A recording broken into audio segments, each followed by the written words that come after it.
Chris Hoy is king of the kilo. Can anyone break the world and Olympic champions' domination of the kilometre time trial? Another British Olympic champion is back on the track. Bradley Wiggins pursues a comeback crown in the individual pursuit.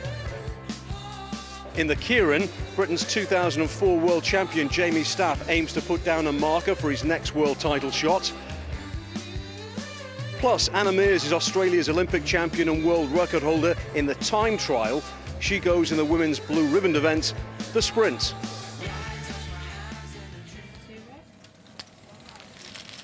Anna's biggest rival is our own Vicky Pendleton, a natural-born winner. As this is about to testify once again, you're in the money. It seems like the British team generally getting used to that winning habit, though. Definitely. I mean, the team's as strong as it's ever been. We've got a lot of strength and depth in all events, so we're looking to do really well at the World Cup. Disappointment, though, that a couple of our strongest events have been taken from the Olympics. Yeah, we've lost the 500, which is a real shame because it's a straight final, so now there's only one event for the Olympics for the girls. And the other key one, of course, is the men's kilo, and that's particularly bad news for Chris Hoy.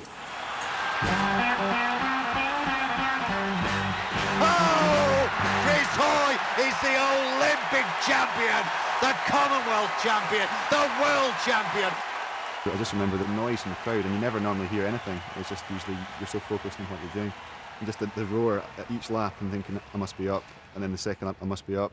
Third lap, still up. And then just the kind of mixture of pain and exhilaration, I suppose, coming in the last corner and thinking I'm almost there. I still get goosebumps when I talk about it or when I see it on the video as well. Well, it sounds amazing. So how devastated are you then that the kilo is no longer going to be part of the Olympics? It's just, you know, I mean, it's hard to describe the disappointment and the kind of disbelief originally when I found out it wasn't going to be in Beijing, and it just didn't seem to have any real logic behind it, any real satisfactory explanation.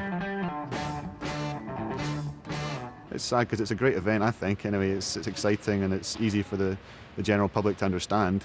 They can follow it without knowing anything about cycling at all. So I think it's a loss for the sport and even for the Olympics themselves. You've been Olympic champion, world champion, and now you're going for the world record at altitude in Bolivia in May. Is that kind of your way of drawing a line underneath it all and being the king of all kings, as it were? I don't know about that. I mean, it's just the last thing on the list that I haven't done that I'd like to tick off, and just to feel that I've done all I can in that event, and I can move on and commit 100% to the team sprint, and I do think we've got a very good chance of a gold medal in Beijing. And you start from the gate like this, a standing start. Yeah, the initial effort, that this first sort of 100 metres out the start gate is what really causes the damage, because you have one single gear, you have to put all that effort in to get up to a really high speed, and it's just like you're creating this deficit that the second half, you're going to really pay for that investment of effort in the first half. The men's 1 kilometre time trial, and the world and Olympic champion Chris Hoy of Great Britain goes in the final heat, matched against the Frenchman Francois Pervis. Competitors preparing for the next heat. Starting on the left of our screen in the home straight is the German competitor Maximilian Levy, just 19 years of age. He's a big fella. He's been the World Junior Kilometre champion and the former World Junior Sprint champion. Schmidt on the right from Poland, 22 years of age, from Poznań. Won a gold medal in the European team sprint competition in Italy 12 months ago. Was 7th here last year with a time of 1 minute 04.7. So it's Levy of Germany on the left. On the right of our screen in the back straight is Schmidt of Poland. A problem here. Mechanical problem there. It sounds like he's pulled his wheel over. Well, the German left to go on his own. Now then, let's see what this fella can do here. 19 years of age, as I say, but he's a powerful rider. Impressive opening lap, 18.978. It's the third quickest, but it's very, very close to the fastest we've had of Manzaranis of Greece. This is the midway point. Produced some very good kilometre riders over the years, the Germans. This is the fastest. 32.485 now for Levy of Germany. Holding that good line in the bottom of the track, finding the shortest route round, coming up to take the bell. 250 metres remaining. Still looking good. He's still the fastest, just a tad outside of 47 seconds. Now he's beginning to tie up a little bit. but he's got the opportunity here of becoming the new leader. He's got to be 104.014 coming up to the line. He does it. Respectable time then for young Levy of Germany. Stops the clock on 1:03.006. An impressive ride. So this is the penultimate heat. On the left of our screen, in the orange from the Netherlands, is Tim Velt. And on the right, his opponent from the Ukraine is Yevgeny Bolibrook. And Velt was the winner overall of the World Cup competition last year for the kilometre. Fourth in the World Championships in Bordeaux last year, 102.9. Bolibrook, 23 years of age. Second in the second round of the World Cup in Moscow, 1:04. So the faster man on paper is Velt of the Netherlands. Another good start, not desperately conservative. It's cost him a lot of energy. You can see there's a lot of body movement involved there, and that might catch him later on.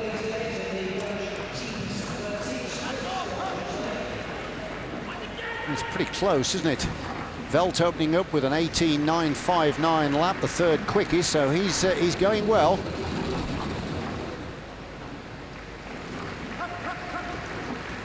There's the split then. You can see that Velt is leading this clash, 32.768, which has currently got him third in competition at the moment. But if he wants to dislodge Levy, the German, he's going to have to find something here in this closing lap. So hugging that black line nicely with a compact style. He's not wavering at all. He's not tying up. So Velt looking quite good here, the 23-year-old Dutchman. He's got the line now in his sights. What's he going to stop the clock at? Coming up to the line now. Whoa, 1:02.617. Good time for him. Lifetime best then for the Dutchman. Puts him at the top of the leaderboard with one heat to go. Well, he seems happy with that. A fairly ungainly style, a lot of body movement, but it works for him. Just shows the amount of power that he was getting down there. Came out gate well. Held a good line. You can see underneath the red there, which is quite difficult when you're approaching 70 kilometres an hour. But that makes the difference. Keeps the distance as short as possible, and that's why those pads are at the bottom of the track, to make sure the riders cover the full 1 kilometre. Okay, there's the standings then in this competition. Velt of the Netherlands leading with 1:02.61, Levy of Germany second, and Bolibrook of the Ukraine third. But that could all change because the world and Olympic champion from Great Britain, Chris Hoy, will be on the track next. There he is, the man himself, Chris Hoy, the holder of the fastest time ever at sea level. That time 1:00.711. He recorded that when he won the gold medal in Athens at the Olympic Games in 2004. And his opponent here is a pretty handy rider as well for the kilometre. In the back straight, it'll be Francois Purvis of France. There he is, third in the World Championships last year in Bordeaux. Sixth in that exciting competition in Athens, and he's got a lifetime best of 1:02.255. Well, Chris Hoy, he will be retiring from the kilometre after the World Championships, but he wants to rescue the world record from Arnold Toonol, and he's going to go to high altitude to do it. That world record standing at 58.875. So here he is, the big man on the left. Just watch him get out of the gate. His technique is absolutely awesome. Incredibly repeatable out of the gate as well. His starts are so consistent, and that makes him a great rider for the team sprint event as well. So Chris Hoy powering his way around this track. He spends hours and hours training here, and that crowd are really getting behind him. Hoy's opening lap 18.251. That is quick. So he really is on a mission here, this big fella from Scotland, the likeable Chris Hoy. Midway point, 31.730. It's just outside his British record for the 500 metres. But he's going to win this, I can tell you now. He's not going away from the track without a victory, but the Frenchman's coming back at him. It's very, very close indeed now, and Purvis has taken the lead away from Hoy. Now that he's Purvis going to spoil the party for Chris Hoy. I think he is. He's going to be in the closing half lap, and the crowd are trying to lift Chris Hoy. It's going to be so tight. Oh, Hoy's got it. Hoy got it in the closing stages, so close. Hoy 101.5 and Purvis 101.535. What a competition. Well, he does keep winning these events by tenths or hundredths of a second. It really is a great display, certainly a crowd pleaser. Not often we see an event like this that's that closely fought. Chance to look at the technique here of the big Scot as he starts. Settling down in that aerodynamic position, but he was under severe pressure from the Frenchman. He wouldn't lie down, would he, Purvis? And he came right back at Hoy and took the lead at the three-quarter point. But then Hoy, with all that guts and determination, dug deep in the closing stages to rescue the gold medal away from Purvis, and it was literally with the last lunge of the bike. So Chris Hoy is the winner of the men's 1 kilometre, the winning time 1:01.5.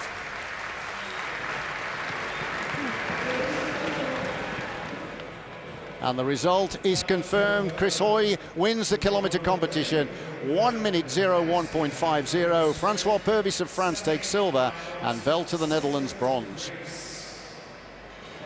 Well, Chris, you never let us down in the kilo event. You didn't there, but it was a close one. Yeah, a bit too close for my comfort anyway. I was focused on my own ride, but I was aware that Francois has been going well in previous races and he's been going well in training apparently, so I thought it'd be close, but yeah, I think it was 300ths of a second, so I mean, they say a win's a win, but yeah, it wasn't much in it. It's been a while since I've ridden a kilo in anger, and it's always a bit of a shock to the system, just that rush of lactic acid that you get. Your legs really start dinging after the second lap, and it's always a shock to the system, but it felt quite good, and the crowd were great and they really kind of gave me a big lift, and I really wasn't sure what my time was until I crossed the line, and I actually thought I'd been beaten as well, and I sort of looked at the scoreboard, and when I saw my time I was delighted, really, really happy. And it's a good race to get in with the altitude world record in mind coming up in May. Yeah, I mean, I've not done any real specific preparation yet for the kilo this season, so it bodes well to have done a time like that with kind of base preparation, so fingers crossed. I've got the World Championships to go, and then hopefully one more ride in the kilo altitude, and that'll be me. I've said it before, but yeah, I think that'll be my very last kilo ever.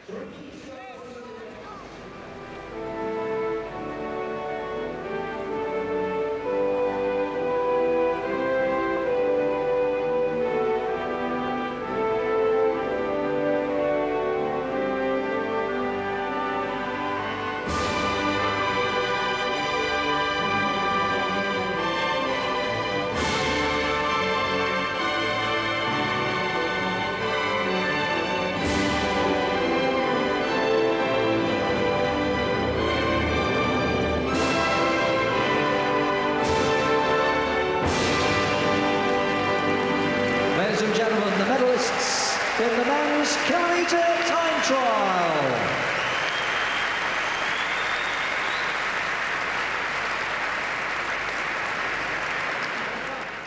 Another big event for the sprinters is the Keirin, and I caught up with the 2004 world champion in that discipline, Jamie Staff, earlier in the week.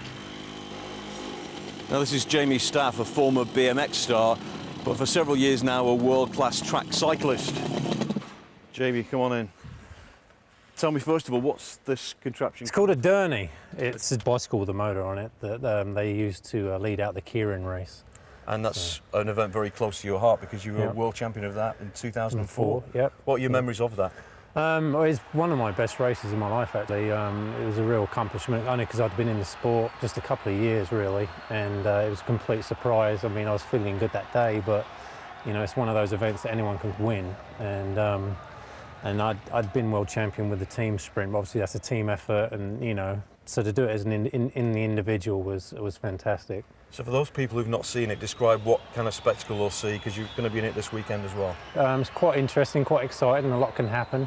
There's about 6 to 8 guys in each race, and we just go through an elimination process. And there'll be 2 rounds early in the morning, and then the final in the evening.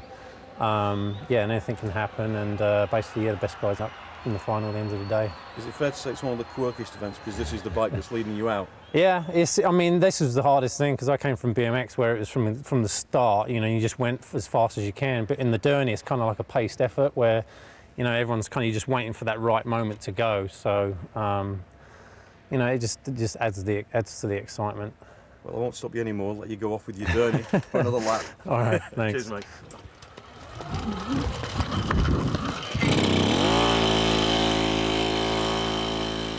Well, Jamie Staff made it through to the race for gold, but first we can see Craig McLean racing in the minor final for places from 7th to 12th. So the little Dooney Pacer bike swings into the well of the track, leaving the riders 2.5 laps to go now in this minor final. The competitors getting themselves organised, ready to race it out to finish between 7th and 12th, and good riding by McLean. He's dropped into the wheel of the Dutchman. The Dutchman in orange there, Toon Mulder, but once again McLean's forced out of it, and it's the Russian that's come through onto Mulder's wheel, but now McLean coming the long way round.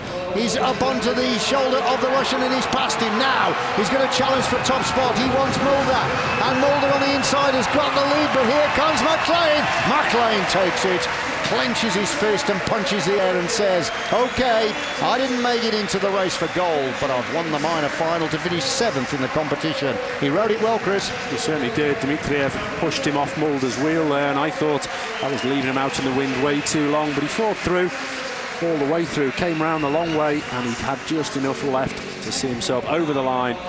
First position in that race. Certainly some physical contact in this race. Maybe that extra padding in the skin suit gives him a bit of confidence, because he certainly didn't back down there.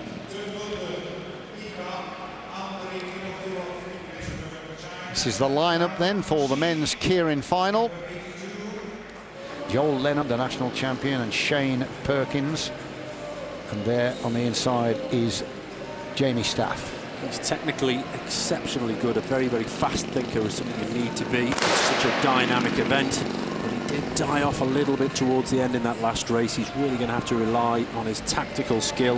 I think he's not quite at his peak, because of course he's aiming for the World Championships in a few weeks' time. So it's Joel Leonard right on the bike, and his fellow countryman Shane Perkins right in his wheel. His father was a good bike rider many years ago. He won a medal in the Commonwealth Games, actually, Perkins' father, so he's following on a good family tradition. But this is Leonard right behind that little bike, and then the Frenchman in 3rd spot now. Staff's going to have to watch this fella, Sirio. He was very, very strong in the heats. Staff profited from the Frenchman's lead out, but he'll need to be vigilant and watch him. Well, there's such, as I said earlier, such dynamic events, you really have got to be able to make decisions in a tenth of a second. You've got to react to what's going on around you. We saw Craig McLean lose that wheel of Mulder in just one moment's hesitation. So Jamie Staff is choosing to be at the back in this race, which is often a good tactic. Let everybody fight it out while he watches and chooses his moment. Sign, isn't it, that these youngsters are beginning to establish themselves. The older stars now slipping out of the frame. Silio's only 19, this French lad, tall, powerful, in 3rd spot, former triple world junior champion. So there's a fine school of track riders being nurtured over there in France. Rousseau is now the national coach, having taken over from Daniel Modelon, a former multi-world sprint champion. So that little Dooney bike lifting the pace again. It does make the hair stand on the back of your neck, this, as it gets more and more exciting. Leonard, it's still the man behind the bike. Here comes Staff then. We lose the Dooney, and Jamie Staff, having sat in the armchair at the back, has decided to establish himself at the front. Here he comes then. Jamie Staff at the front, using all that good power to good effect. He's trying to hold off the young Frenchman. This is a similar situation, actually, to the semi-final stage when Silio gave Staff a working over, and we've got the same situation again here, and Staff looking across to see who's going to try and challenge him, and it was Joel Leonard of Australia, but now Perkins is trying to come underneath as well. Oh, Perkins comes underneath. Oh, it had got to be a crash. He came underneath, didn't he? And it was Perkins that caused a problem there, and it's Hui of China that actually goes across the line second, but we'll have to take a look at that. Perkins went underneath. He was actually off the track there, Chris. He was on the green, then the blue, and then he tried to force his way up, and this is the result of it. Look at this. The riders are all over the place in the well of the track. Let's hope no one is seriously hurt. Just look at the state of the jersey here of Jamie Staff. He just takes it. It's all in a day's work. He looks like he's just sat down for a little rest. Absolutely incredible. That was an awful move there. There really was nowhere to go, and it was just absolute desperation. It was a very, very poor move. There just wasn't anywhere for him to go. Frenchman already inside the sprinters line. He was just hoping that he was going to move out the way, and I can't believe he didn't come down, to be honest. Completely off the track, wasn't he, Perkins? Then he re-established himself on the track into the Frenchman. Nobody else had got a prayer.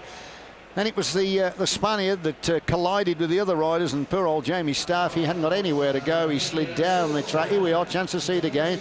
Perkins, you see, he's not on the track. That is not perceived to be the track on the blue.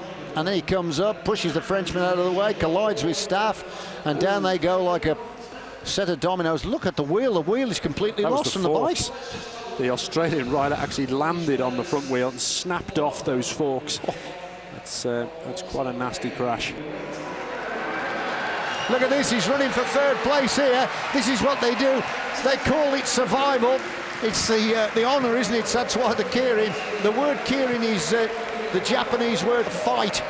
And if that was taking place in Japan, they would absolutely love it. Just look at his right eye there. He's taking a real bump. Look at that. I can't say I've ever seen anything like that before.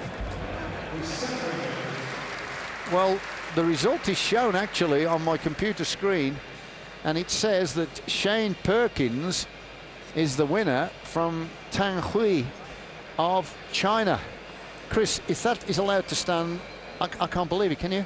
Well, they have commissars stationed around the track. Surely they must have seen that he was literally half a metre off the track, coming through on the inside. Clearly at fault. Well, Jamie, let me ask you first of all how you feel and how you are. I'm fine, just some surface wounds, nothing too serious, no broken bones or anything. So, yeah, I think I was pretty lucky to come out of that one. You said as you came into here there was a sense of inevitability about the crash. Tell me about that. Yeah, I mean, the French guy was, kind of drifting in front of me, and then I saw the Australian guy, Perkins, come inside, and just originally I thought he must have cut on the inside of the track. But just the way it moved, just from experience, I knew that guy, the French guy, wasn't going to be able to turn. He was just aiming up the turn, and I was obviously the next one in line, so I knew that something was going to happen, So at that point, there's obviously nothing you can do other than steel yourself and hope for the best. Yeah, I mean, you're doing 60, 70k an hour, you're flying in that turn. I mean, you really have to commit in the turn at the best of times, when you're going and you want to come out of it, so... yeah, I mean, there's nothing I could do. It happened so quick, and I just relaxed and slid around the track. And you're going so well at the time. It now seems the result has been allowed to stand. Shane Perkins, the winner. And our commentators are convinced he did come off the track. I know after what happened to you at the Olympics for cutting across a rider, you were disqualified. So these kind of things are part and parcel of the game, but that must be slightly annoying. It is. I mean, it's up to the commissaire on the day and how they see it a lot of the times. I mean, my coach just then said it as he saw it back on video, and he said it was actually legit. The French guy was kind of drifting out a bit, and Perkins didn't cut the track. But I mean, obviously it happened so quickly, the flash of a second and it's over. So if it was legit, then that's fine. It's racing. We saw a glamorous Vicky Pendleton in casino mode at the top of the show, but she's been in more familiar attire and surroundings in qualifying for the women's sprint, setting the fastest time of the day in the opening round of 11.068 seconds, and then powering through the quarterfinals. Back in the casino, Vicky's got her eye on other significant numbers. Vicky, we should put some money on 24, I reckon. Your birthday, 24th of the 9th, 1980. In all those years, all the success you've had, could you imagine that when you first started out? Well, I never really thought that I was going to do cycling for a career, really. It was a hobby to start with, so it's sort of the best that could ever happen, best thing that could happen. 19, Red, we didn't come up lucky on that. No. When did you realise you were going to be a top-class cyclist, do you think? Probably when I finished university in 2002, the Commonwealth Games. I thought, yeah, this could be a career for me. This isn't a career for us because we've lost already. Any other lucky numbers? 5, probably. 2005, the World Championships. Tell me about your memories of that. Well, I mean, after 2004, I was very disappointed with my Olympics. So I got some coaching from Craig McLean, one of my teammates, and he really helped me. And 2005, it all worked out fine. I was so motivated to redeem myself. I think maybe I have more luck as we project forward? 'Cause I was Maybe. thinking number 8, 2008 That's Olympics. a good one, yeah. Can you do the honours for us again? How exciting is the prospect? Oh, very exciting. I mean, obviously the Olympics is the highest achievement really in most sports, to go to the Olympic Games and then to win an Olympic medal. Ultimately it only happens once every 4 years, so we have to be very focused. Do you realise we won, by the way? Oh my lord, that's good, isn't it? So that's a good omen, Yeah, I think, for maybe, 2008, maybe. maybe. 50-50 then. Orangey coloured chips, it's not quite gold, but we'll take it. Yeah. Sorry, I interrupted you. No, that's okay. All the sacrifices you make. Yeah, I mean, and it's going to be tough as well because there's a couple of new girls on the team who would also like to take my place, so it's going to be very tough the next year or so. And what about this weekend? Who do you see as your big rivals, and what can we expect? Well, there's a couple of very speedy Russians out there, and obviously Anna Meares from Australia. She's coming over, but we'll have to wait and see because sprinting is a bit of a gamble as well. So fingers crossed again, and hope that I do as well as this. Race 2 in the women's sprint competition between Victoria Pendleton and Anna Blythe. Pendleton on the inside, Blythe on the outside. She's got work to do. Pendleton was the winner of race 1 quite easily, and of course the winner of this will progress through to the final. And I must admit, I was quite surprised by the last race. It certainly didn't look like any massive difficulty for Victoria Pendleton. Anna Blythe almost seemed resigned to the result. Didn't quite see that fight that we normally see in her face. The race started well, very tactical, both riders positioning themselves, but a little bit of an anti-climax at the end. Maybe we're going to see that change now. I know she wouldn't be overawed by the reputation of Pendleton. I know she respects Victoria, but she's prepared to have a go. Gutsy, Yorkshire lass. So Blythe now going for a little bit of height here, aiming at that back wheel of Pendleton. You go for the height, he gives you the chance to get the gear moving quicker. But it's Pendleton still at the front. Now then, he's Blythe looking for the element of prize, the height to get the gear, but Pendleton's seen it all before. Coming up to the line for the bell. Victoria Pendleton, who's won in the World Cup competition in Manchester before, at the front in her SIS trade jersey. And young Blythe trying to get on terms, but Pendleton is so experienced, so strong. She's going to seal this race too, and she does. So that moves Victoria Pendleton sweetly into the final of the women's sprint. These are the competitors for the decider. Heat 2, race 3 between Anna Meares of Australia, who won the first race, and then Xuan Gao of China, this young gutsy sprinter, squared it. So it's 1-1 now then. We're looking to see who is going to go forward to race against Victoria Pendleton in the final. Well, I'm not sure Gao is going to get that same leeway again that she just had then from Meares, and she really caught her out. Meares really needed to accelerate into the back straight to stop this young girl from China getting over the top. But certainly she now knows that she is beatable. Meares got a fantastic reputation in sprint, and a lot of riders finding some self-confidence in these World Cup events. Riding it tactically well now, Hugh. Well, Meares made a mistake in race 2. Opened the door, Gao went through and had the greater strength in the end, but I think Meares is going to put it right this time.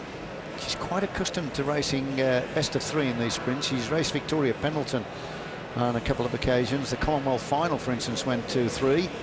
And in the semi-final of the World Championships in Los Angeles, it went to 3 there, with Pendleton getting the better of Meares on both occasions. Now then, can Gao outpace the Australian to go into the final? Just beginning to gain a bit of height here, Meares. Get that gear spinning. And then aim at the back wheel of Gao. And look to go straight past her and try and deny the Chinese competitor the opportunity to get in the wheel. But she's giving Gao quite a lot of space here. Now Meares having to work really hard, and Gao has got that gear moving well. Well, she's ramped up the speed here, Gao, and Meares has given her far too much breathing space, and she hadn't got the finishing power. So 11.681 is the closing 200, and that means we've got a Great Britain-China clash in the final, where Victoria Pendleton will race Xuan Gao. That's a bit of a turn-up, Chris. Well, it certainly is. That's twice that she gave her too much rope. Underestimated this young girl. Gowder was expected to ease a little bit, and Mears was keeping her height so she could come running, but no, she was going to do her own race. She had a bit between her teeth, and she just went full bore. As the result confirmed, Xuan Gao, 5 times the World Junior Champion, moves into the final where she will meet Victoria Pendleton. So this is the ride-off for the gold medal, race 1. Victoria Pendleton, the reigning Commonwealth Games gold medalist, versus this young Chinese competitor, Xuan Gao. Miss Pendleton, she's full of confidence. And young Gao, 6 years Pendleton's junior.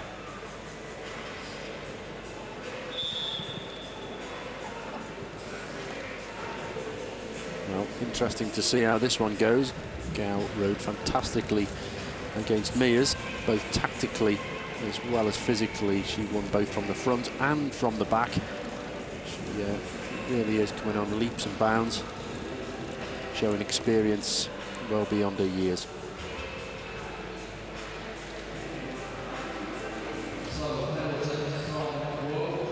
In case you're watching sprinting for the first time, the early stages of any sprint contest are very tactical. Some riders like to lead, others like to try and work the element of surprise from second position. Well, Gao wants the front two, I think, here. You can see there's quite a lot of space between the riders at some point. I mean, ideally, you want the front rider to go flat out, and then you can accelerate using the slipstream before slingshotting out at the last second. Such a wise head in the sprint, though, Chris Pendleton. She knew what Gao was trying to do. She went for the height, was looking to try and surprise for the inside position. But Pendleton had seen it all before, and when it was required, she lifted the pace. And she's holding off the Chinese competitor there comfortably. A bike length, the advantage on the line. So Victoria Pendleton wins race 1. She's in good form. Well, there's the marker shown against Anna Mears of Australia. She was the winner of race 1. So now young Anna Blythe of Great Britain has got some work to do here if she wants to take it to a decider. Still learning the ropes, young Blythe. Hails from Leeds, but I think she's going to develop into a very nice sprinter indeed.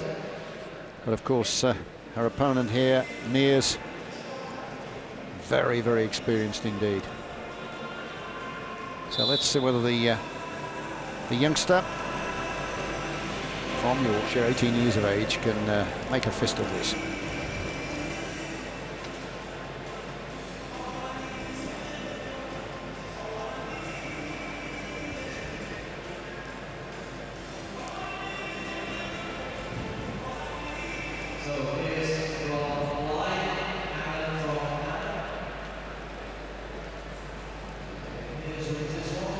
Got very good junior world championships last year, Blythe.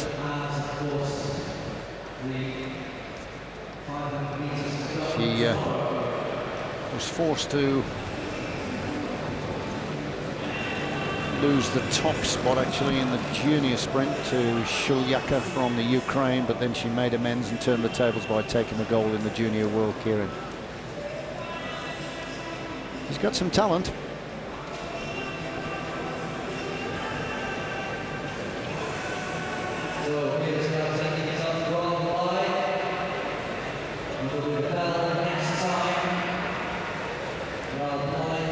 Trying her hardest to get over the top of Mears here, but you see Mears has got the greatest strength. She's dictating this, holding Blythe high, but Blythe is doing the right thing, trying to get across the front of the Australian. She got the height to try and get the gear wound up, but you see Mears, the more experienced and stronger, has controlled it, and now Blythe is going to find it impossible to get round the Australian. So Mears wins the contest for bronze, 2-0. But it was a good learning curve for Anna Blythe, and that is sportingly acknowledged. So there we are, the green marker shows that Victoria Pendleton is 1 up as they chase the gold medal here. This is race 2. Well, this would certainly do her morale a power of good as she leads into the World Championships in Mallorca in 5 weeks' time.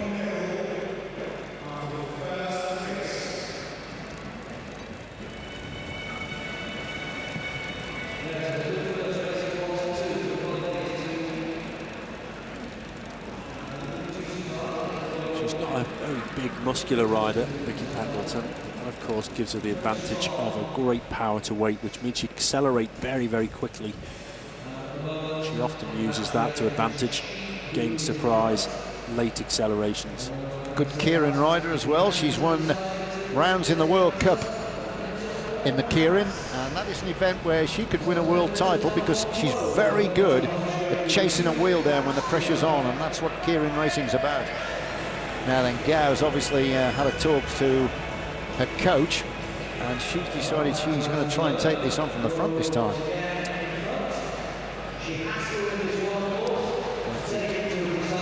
Victoria Pendleton can win this one from the front or the back.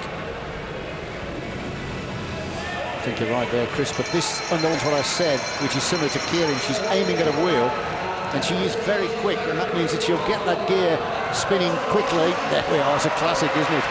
Well, she's beginning to ratchet the pace up now. She's got the leg speed, she's blown the opposition away.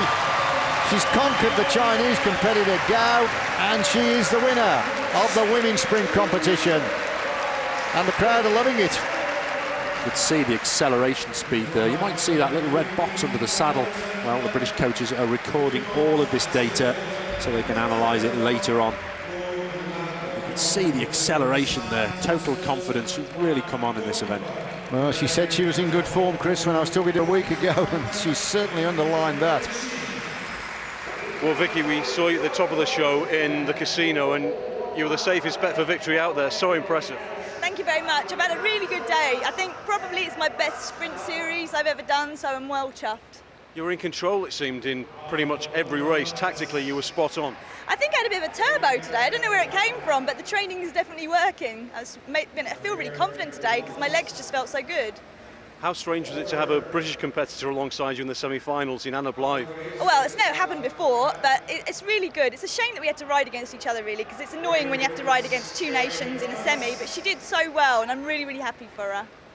And after that performance by you, what does this do for confidence going forward to the World Championships? Well, it's pretty exciting, isn't it? I can't wait for it to come round now.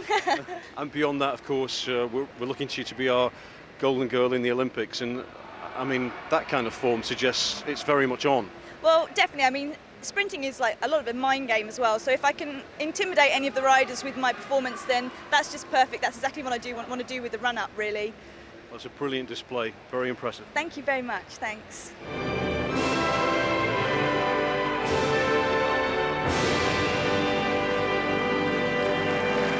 Ladies and gentlemen, the medal winners in the women's sprint. As the field are coming up to the line for the concluding 5 laps of the men's scratch race, 12 riders are ahead, having lapped the field. And it's Poland right on the front with Rafał Ratacek. Now then, coming down the inside, we've got one of the Ploughman Craven riders there, I think. It looks like that pinky-coloured jersey. Let's see, with 4 laps to go.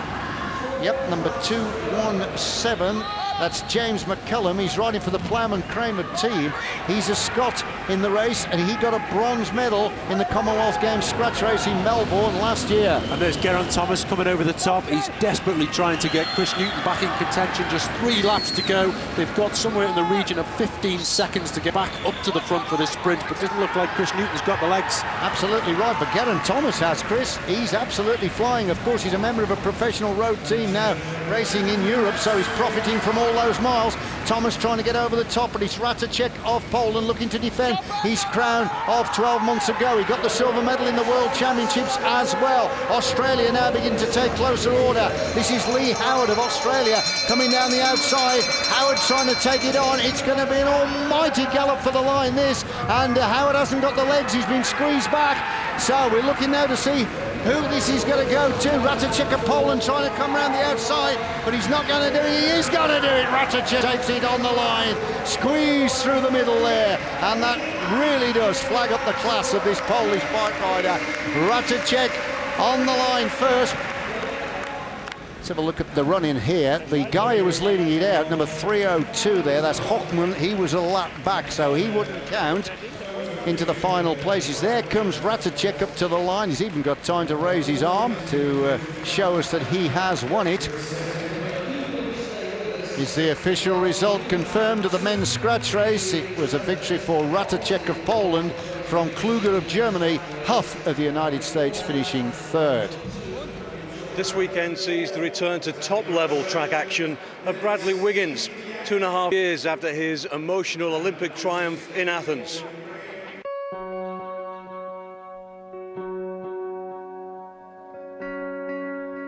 It's all a bit of a blur, really, the whole period at Athens. It was very emotionally charged. The pressure was just immense, really.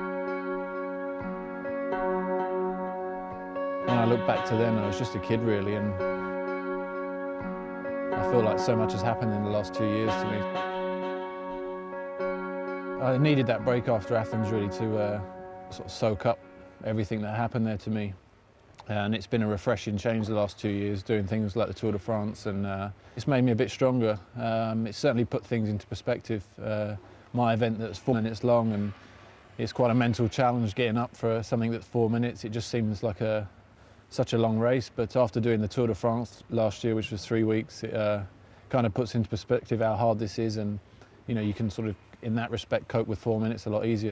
Last year, watching the World Championships in Bordeaux really got me sort of thinking again that I'd love to have been there with the guys. They just missed out on the team pursuit by nothing, and it was at that point that I thought, I've really got to come back to it next year, and started feeling the hunger for it again. So, unfortunately, last week, as it most seems to happen to me a lot, when the form is really good, I end up coming unstuck somewhere along the line, and it happened 6 years ago before the Worlds in Antwerp. I broke my wrist and ended up riding the World Championships with a cast on. And this week it happened. I was training on a treadmill, which is similar to a running machine, and it was going along at about 30 miles an hour, and I had an incident with a towel getting stuck in the front wheel, which catapulted me backwards at quite a speed, and ended up whacking my head on the side of the machine, and there was a lot of blood, and it looks worse than it is, but I'll be all right. Well, the riders just setting up now, ready for the contest for the bronze medal in the men's 4,000 metre individual pursuit. The left of our screen is Bradley McGee of Australia, starting in the home straight. His opponent in the back straight, representing the Netherlands in the orange strip, is Jens Maurice. Well, McGee, until Wiggins came on the scene, probably one of the greatest ever pursuiters. Lifetime best 4:16.358. He's just about won everything when it comes to pursuiting. He is a gold medal winner for the 4,000 metre team pursuit from Athens, but of course the gold for the individual, he was denied that when Wiggins beat him. So his opponent, Jens Maurice of the Netherlands, he's a pretty handy bike rider as well. He won the silver last year in the World Championships in Bordeaux, and between these two in the qualification round there was little to choose between them. McGee was just 0.4 of a second faster than Maurice, so on paper this should be quite a contest. Well, I'm hoping to see a better ride from McGee this time around. It was a nicely paced one. He certainly backed off a little bit over the last kilometre when he could see the result, and he knew where he was going to finish, but he's incredibly thin at the moment. He really is very light. Of course, he spends most of his year riding on the road, and that's probably where he's focused at this point in time. But not necessarily ideal for producing the power for a pursuit. Well, McGee's got a handsome lead in the opening stages here. It's a sub 1:10 for the first kilometre, and a nice advantage built up already. He is a man that's wore the yellow jersey as leader of the Tour de France. He's also wore the pink jersey as leader of the Giro d'Italia. He's a very, very good bread and butter man for any team, a superstar when it comes to pursuing on the track, and he's a very talented roadman. Perhaps getting towards the twilight of his career now, 31 years of age. Well, that could be so, but there seems to be some life left in him today. Both of these riders, in fact, are looking very settled at the moment. They know they have to pace their ride well over 4 minutes, and they're doing that nicely.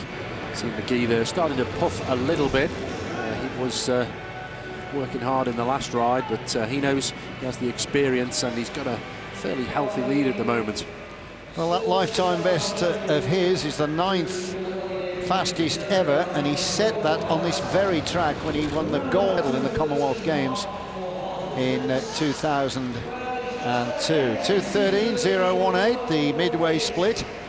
And at the moment, he's certainly got the measure of Maurice, but the Dutch are starting to produce some very good track riders. They are. Their strength in depth is coming up incredibly well, and I think they've been bolstered by all the good results they get each year. Gives them more and more confidence. But, the line of the track of McGee is incredible. If you actually look, he's holding it almost under the black pursuiter's line. He really is skilled at this craft. Finding the shortest route. Chris Boardman as well has a bit about pursuit. He's the world record holder at 4:11.114, set on this very track. It was done in what was known then as a super position, which is outlawed now, and they now have to ride with this bent arm position. And the fastest ever in the bent arm position is Bradley Wiggins, actually, with a 4:15, and we'll be seeing him in the final. I was a little bit disappointed with his ride earlier today, but I'm hoping he's going to put that right in this final. Starting to bite a bit now, Hugh. 3 kilometres gone. 3:17 at the 3,000 metre mark. He's got over 3 seconds advantage here over Maurice. So it should be academic, the outcome here. He's just coming into the same straight as the Dutchman, and it's looking very much as though McGee is going to clinch the bronze medal here. Round about the same time again, perhaps a tad quicker, along 4:20 on the cards if he can hold it all the way. And of course he'll be back to Europe after this World Cup, and he'll be concentrating fully on the road season, and he could be a competitor to look out for in the prologue of the Tour de France when it opens up in central London in July. So coming up to the line again here, McGee, he'll get the bell, just 2:50 to go. And the bronze medal is his, no problem at all. Right forward on the peak of the saddle, you can see the distance between them. It's about 65 metres, I would say, but here comes McGee up to the line. The time really is academic. It's already about beating your opponent at this stage of the competition. Good time, Chris, 4:22.86, so he's still got some speed in the legs, McGee. And fourth spot in the competition goes to the Dutchman Maurice on 4:28.9. Well, I expected a slightly faster time from him there, but once it starts to hurt and he knows that the result is his either way, maybe that's when he backed off a little bit.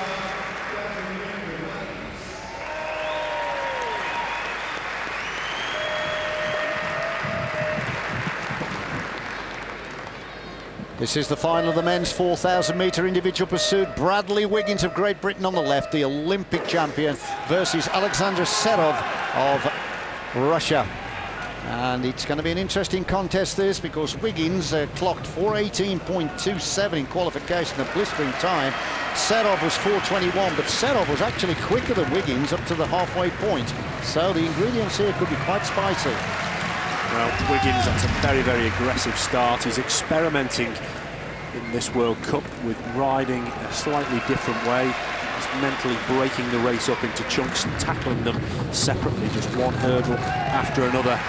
Start very, very important to him. He's literally practicing with being more aggressive in his riding style because he knows he can afford a little bit of leeway in these races. So a very important experiment for him prior to the Olympic Games. He's dismissed that nasty tumble he had prior to the World Cup when he was warming down on the rollers, splitting his eye and having to have stitches in it, but that's not causing him any problem at all. In fact, when he was commentating with me up here on the World Cup last year, he suddenly once again realised just how much he wanted to be racing on the track. Opening kilometre 19.2, slightly slower than this morning's effort, but it's all about beating your man. Well, that's not a bad thing. That's not a bad thing at all. Going to pace it over the whole distance. Nothing between these two at the moment, just held at 1/10 between them. Well, the national record for Russia is actually 4:19.5, set by Alexei Markov a few years ago, but Markov was a brilliant individual pursuiter. And Wiggins, though, he looks so silky smooth, it just turns on the star when and when. Well, he's riding on a 4:18 schedule, and I can see Shane Sutton, one of the Great Britain coaches, standing down there. He's not moving off that line, which tells me he's bang on what he needs to do. Well, I was saying a little earlier, Chris, that he's actually in a world on his own. If he can ride at those kind of speeds, he knows no one else in the world can match him. So he's only going to just up his preparation, shaves a couple of seconds off that, and he's certainly going to take some stopping in Beijing. Well, absolutely, but you don't get many chances to practice this. We know that Bradley has spent quite a lot of time recently away from the track, and he needs these opportunities to hone his skills. So he's using this to the full. They're practicing new strategy here tonight. Just 1 second shy of the time this morning when he closed out with that 4:18. But it's just as though he just lifts it when he wants to. He doesn't look stretched at all. He's starting to work quite hard now. We can just starting to come through in his facial expressions. We can see he's having to dig, and so he should be at these kind of speeds. I think we're going to see him hold much better this time around on that final kilometre. He hasn't been quite as aggressive at the start. He's holding back, and it's going to help him over that final few hundred metres. There's the endurance coach, Shane Sutton from Australia. Switched from the sprint disciplines now over to endurance. But he does look very, very good indeed here, Wiggins. Now this is the preparation, the start of the long preparation really for Beijing. Being the world champion, he's the current Olympic champion, and that personal best of 4:15.165, I should say, is one of the best times ever. In fact, there's only the times by Chris Boardman that just stands ahead of him. I think he might even slide under a 4:18. Actually, he's actually coming quite nicely back onto his original schedule of this morning, and he knows he's timed his ride a little bit better, and I actually think he's going faster now than he was in the previous 2 kilometres. And the fact that he can just about see Serov in the same straight is the spur you require as an individual pursuiter. He's got him ahead, he's chasing his quarry down, and this could just lift him enough to dip inside this morning's time. Now then, what's he going to close out with? This really is a morale booster for Wiggins, and it's sending a chilling message to the rest of the pursuiters in the world. 1 lap to go, 4:02. And he's actually accelerated, so he really has timed this well. You can physically see that he's riding faster now than he was on the previous lap. Coming into the finishing straight, let's have a look at the clock. What is he going to stop the timer? Oh, look at that. 4:17.864.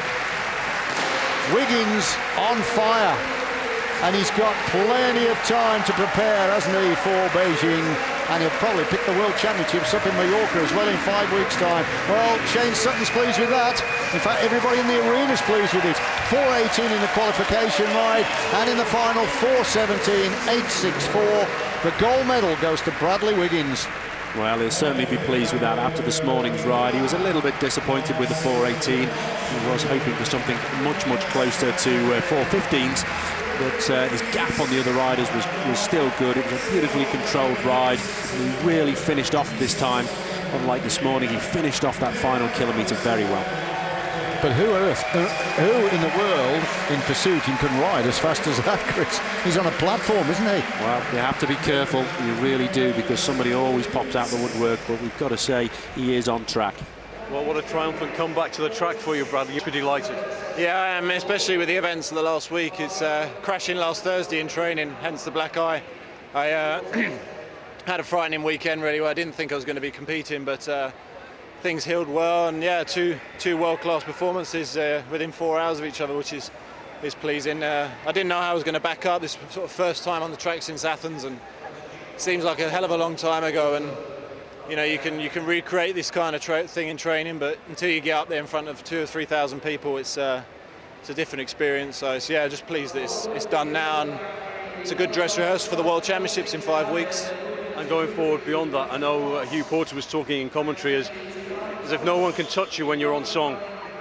Yeah, I guess that's the way it is now. I've certainly put my stamp on the event the last couple of years, but you know, I never take it for granted. I always looking to improve, and you know, Bradley McGee is just as good as I am on song as well, and you know, he's going to be a tough competitor in Beijing. And you know, the Russian that I had in the final there, I mean, he wasn't about 2 years ago when I was racing, so yeah, some new faces and new names to contend with, but it's certainly looking like, yeah, I've got to be the favourite going into next year. But like I say, I don't take anything for granted, not in this sport. I suppose it's good just to banish any niggling little doubts you said you may have had, you know, being away for so long, coming back, getting it done in a competitive arena. Yeah, I mean, yeah, I had some nerves this morning going into the qualifying, because You know, I didn't dress rehearsals in training, but until you get on that line and you got the commentator and television and everything, you don't know how you're going to handle it. And I was a bit nervous, but the evening I got rid of some demons in that qualifying, and it was a lot more relaxed and put a better ride together. So yeah, the whole really pleased. But we got the team pursuit to come tomorrow, and the big thing for me is backing up and going double gold in Beijing, and the team pursuit is as big a part of that. And there's 3 lads all in bed now back at the hotel, and I've got to get back there and be up at the crack of dawn with them tomorrow and be racing, head back on. So, well, listen, we'll let you continue warming down. Well done today. Tremendous. Thanks very much. Cheers. Well, Chris Boardman has come along from the commentary box to join me here and assess the day's events. And Chris, an impressive day for Britain. Quite a few golds there, weren't there? It was really great. I think we can be pleased about that with the World Championships coming up. Chris Hoy, fantastic form. Vicky Pendleton, of course. So, yeah, I think they can be more than happy with those performances. And a couple of those successes bode well for the team events to come as well. I think so as well. I mean, Bradley Wiggins, for example, fantastic performance, individual pursuit. One of the fastest World Cup series ever, the times that he posted, and went faster towards the final. He's got the team pursuit tomorrow, and he's committed a lot of time to that. So I think they're hoping for something very close to 4 minutes. And obviously that event is very dear to your heart, and you see him come back so impressively. Has he done better than you expected, or is that just pure Brad? Well, he's been aiming very, very high. He was actually hoping for around about 4:15s, which was very ambitious. I think I saw a more aggressive Brad Wiggins than I've ever seen before, and he used this as an experiment for the World Championships, so he's on course. Aside back in action today in the team sprint, where it's basically a case of the Commonwealth Games revisited. Boys joined by fellow Scots Craig McLean and Ross Edgar in GB colours today. That trio won Commonwealth gold in Melbourne last year, ahead of England. The English trio today are Jamie Staff, Matt Crampton and Jason Kenny, who are racing for one of the invited trade teams. Kenny's in for Jason Quealy, who's recovering from chickenpox, as they aim to avenge the Melbourne defeat by the Scots. Hoy's a busy man because he's also contesting the Japanese Keirin event at day's end. That's along with Australia's double Olympic champion Ryan Bailey, one of the brightest stars of track cycling. And the 10 grand first prize will also be in the sights of Dutchman Theo Bos, the world sprint champion. But first to last night's women's time trial, an event that's been withdrawn from the Beijing Olympics, much to the disappointment of our own Vicky Pendleton, who's a contender in this one. Commentary comes from Chris Boardman and Hugh Porter. So it's Poland versus France, and they're almost ready to come out of the gate. Left of our screen is Sarah of Poland. Top of the screen, back straight, is Quiff of France. Good start by the Pole. Good lunge timing out the gate there, which can gain up to half a second in this event. That's absolutely critical. Just to draw your attention to the world record again, it's 33.944 by Anna Mears. That really is blistering pace. It's a good contest between these two. Not too much to choose between them. There's half a lap remaining. Quiff with that very, very aerodynamic position, hanging on to those bars in front of her, and she's going to get it. So France takes it. 35.457 for Quiff. And that puts her at the head of the leaderboard. It derails Fang of China, who has to now slip down into second, and the time, just for the record for Sarah of Poland, was 36.499, and that's good enough to put her third at the moment. Quiff a little bit clunky out of the gate there. She was actually fighting the mechanism. She was pulling out before the gate had actually opened. That probably cost her a little bit. It's probably a good 0.2, 0.3 of a second she could gain there. But finished off well, and I think that's very much part of the package. From the United States is Liz Carlson. She's the oldest competitor here in the contest, 37 years of age. And her opponent from Colombia is Garcia. Both these riders are going to have to raise their game from the standard they normally ride at if they want to challenge Quiff of France and Tian Fang of China for a medal position.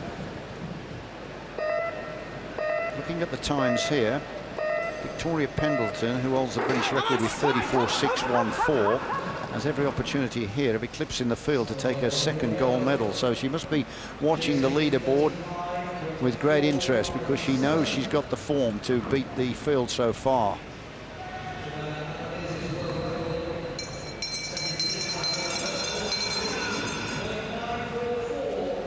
Well, Carlston, not the fantastic line, very low gear. Certainly looks powerful. She's fastest as well, Chris, so if she has chosen to use a lower gear, it's certainly helping her up to the line. There it is, 35.572. That pops her into second position in the competition. So it means that Tian Fang has now been pushed down, and you can see the pleasure written all over Carlson's face. That is a personal best time for her. She's going to go home happy. I'm uncertain whether that's actually ultimately going to get her on the podium. But, I guess one step at a time. So we move forward now to the penultimate heat of this competition, and it brings onto the track young Anna Blythe of Great Britain. Meanwhile, we can just quickly look at the standings. You can see Quiff, France is still leading on 35.457. Well, generous round of applause reverberating around the arena here, and it's for this young lady. That's Anna Blythe, 18 years of age, from Leeds. She's the British junior record holder, although she's just turned senior on the right of the screen. So it'll be interesting to see how she shapes up. She's got a very, very good opponent here in Nancy Contreras-Reyes from Mexico, who is the former world champion for this.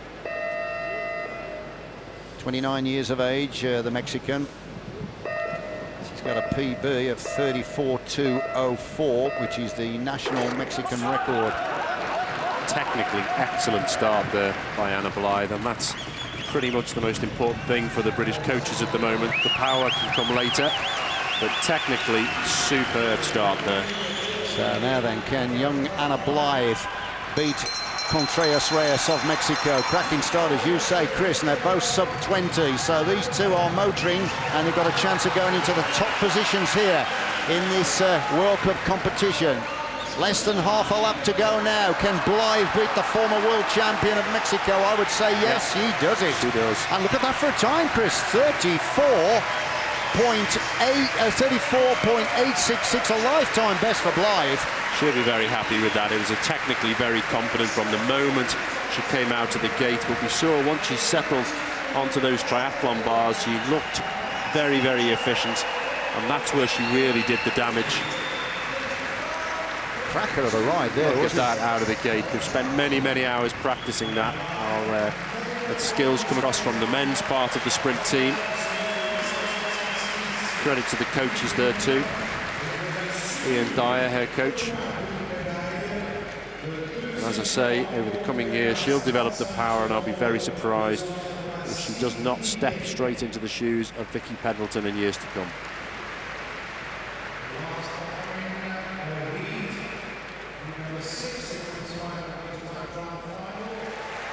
As the standings in the competition, then Blythe is now the leader. What you must remember, of course, the competition is to find out who is the quickest. Even though you are riding against the opponent on the other side, getting the better of the opponent is obviously an achievement, but it's posting a quicker time than the leader in the competition. We're in the countdown now for the final heat. Victoria Pendleton on the left of our screen, the British record holder with 34.614, and she's against the Dutch competitor here, and this is Yvonne Hagenaar. Hagenaar is a good competitor. She's got a lifetime best of 34.532. But Vicky Pendleton told me just a week ago that she's been going very well, and she's very pleased with her opening lap. It's been quicker than in the past in training, and she's already got a gold medal in her pocket from the sprint. She's under pressure here, though. And Pendleton, 19.490. Hagenaar chasing her down, but Pendleton with a bit between her teeth now, coming off the crown of the bend and looking for the line, and she could well take gold medal number 2 here. Coming up to the line. Oh, great time by Pendleton. 34.070. That's nearly 0.6 off her own British record. Pendleton wins the gold medal. What a polished performance. And that ride by Hagenaar of the Netherlands on 34.676 gives her the silver medal.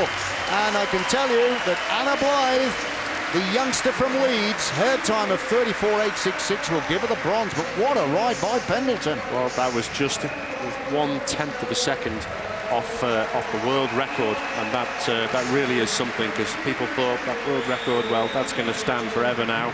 Well, I would say it's totally under threat from Victoria Pendleton. Well, she's going to go to the World Championships with a great chance there of putting Anna Mears, the world record holder, under pressure.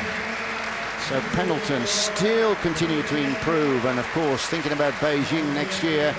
This discipline not obviously in, but of course the sprinter #1 race certainly is.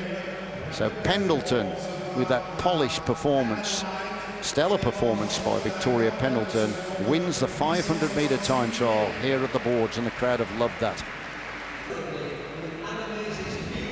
Confirmation of the result of the women's 500-metre time trial. Victoria Pendleton, gold medal winner, 34.070, a new British record. Yvonne Hagenaard of the Netherlands, silver medal winner, and the bronze medal going to Anna Blythe of Great Britain.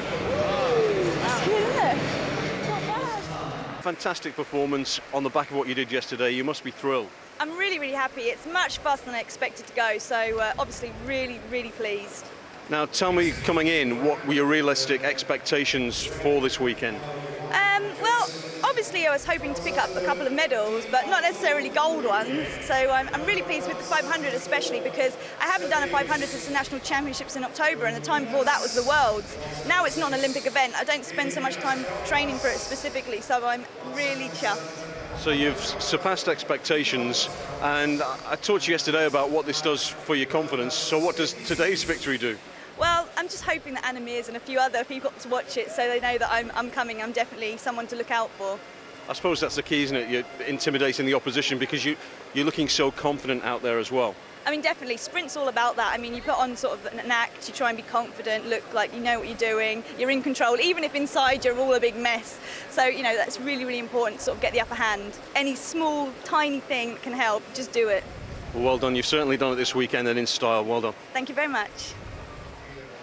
Well, Anna, congratulations. A tremendous performance. Did you exceed expectations? Yeah, I think so, yeah. I took nearly a second off my PB there, so when I looked up at the clock, I was still seeing the girl in front. I thought that was my time, and then looked down, I was like, whoa. Yeah, I was well impressed. Chris Boardman in commentary there was saying you're ready-made to step into the shoes one day of Vicky Pendleton. She's setting the pace up at the front there, but this must give you so much encouragement for the future. Oh, yeah, definitely. I mean, with yesterday and today, I wouldn't be able to believe it. If you'd have told me at the start, I wouldn't have believed you, so it's definitely amazing, and seeing Vicky paving the way as well, it just makes me want to, you know, keep going and chase after her. Well, it's wonderful to see. Congratulations. Thanks so much.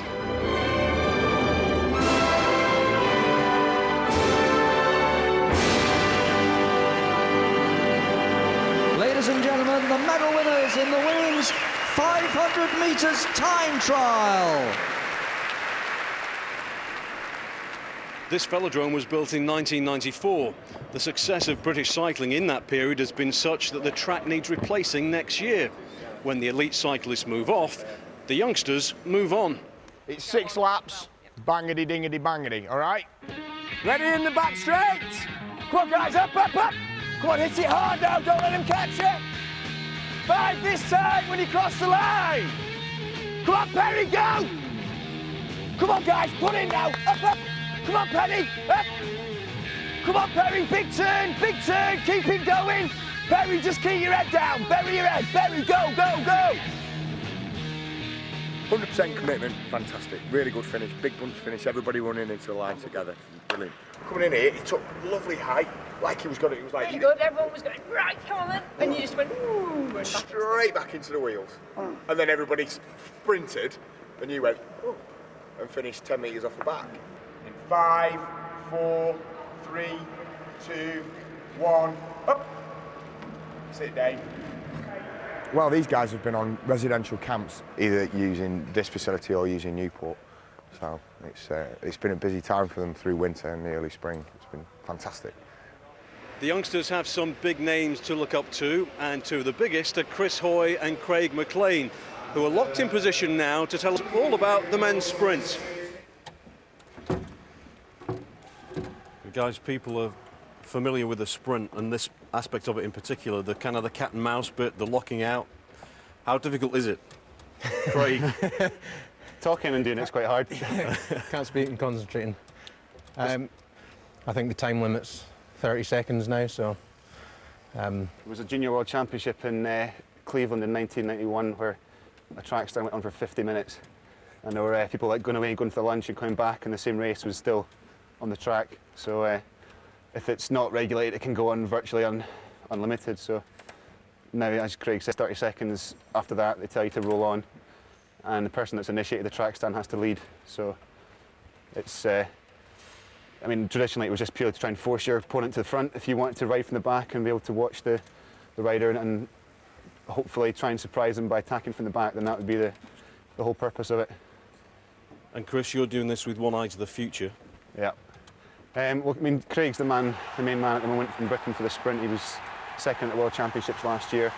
He's broken 10 seconds for the Flying 200, so you know he's leading the World Cup series at the moment. So he's the first choice for Britain, but there's a few of us behind him who are hopefully going to be pushing him, and yeah, perhaps even at Beijing, you know, it's not out of the question. I might be trying to go for the sprint place there. And finally for you, Craig, what are you hoping out of the weekend? I've been on to this. Yeah, I'm not down for the sprint this weekend. As Chris said, I'm leading the series at the moment, so I don't need any more points to qualify me for the World Championships. So hopefully we can qualify some more places by letting the other guys ride it. Well, listen, guys, you've done amazingly well to hold that position while we're doing an interview. Well done. Dutchman Theo Bos was among the favourites for the men's sprints, but slid off in qualifying and suffered a minor shoulder injury, so decided not to risk competing in a rerun. He'll return to fight another day, though. Well, we're back to the men's sprint. Semi-final stages is race 2, and it brings together once again Nagai from Japan and Tournon from France. You can see the green marker, which means that Tournon is already one up. On some of his best form ever.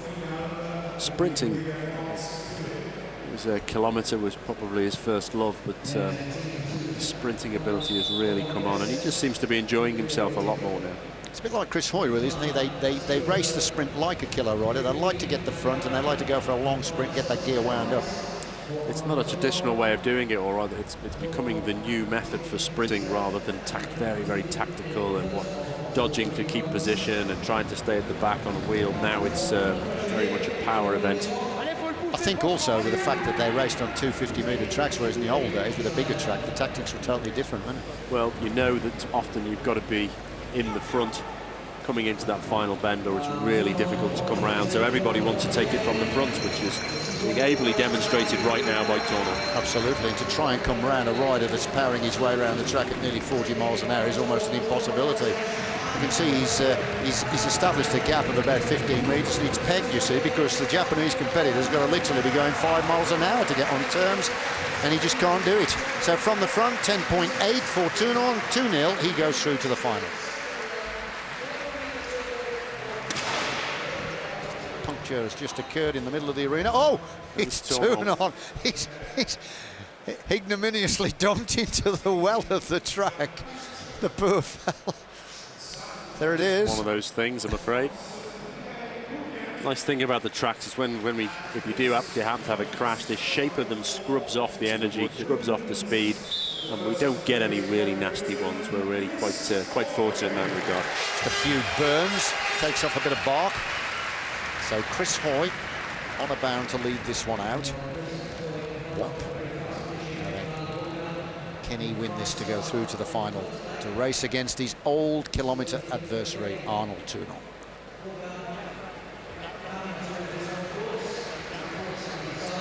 I'm sure that Bourgain has revised his tactics for this one. He knows he probably has to go from the front if he's to beat Chris Hoy.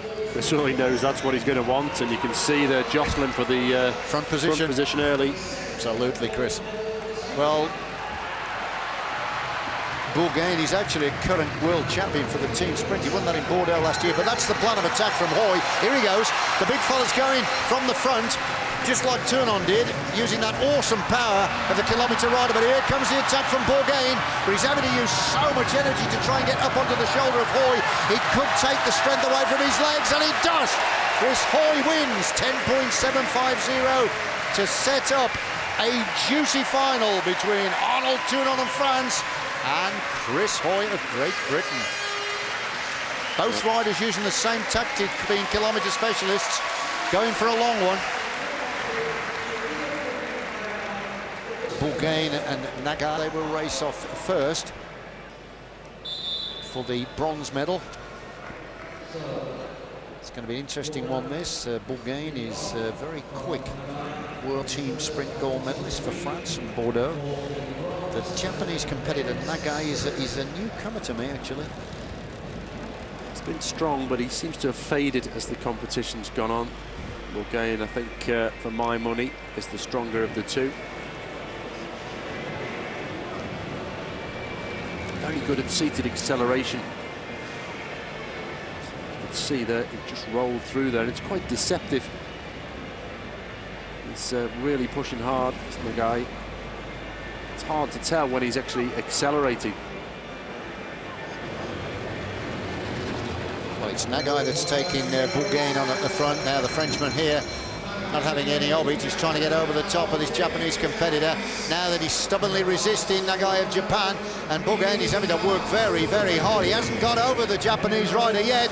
It's still wheel to wheel, but Bourgain gets the last say, and he wins that in 11.014. So that's race one to Bourgain of France.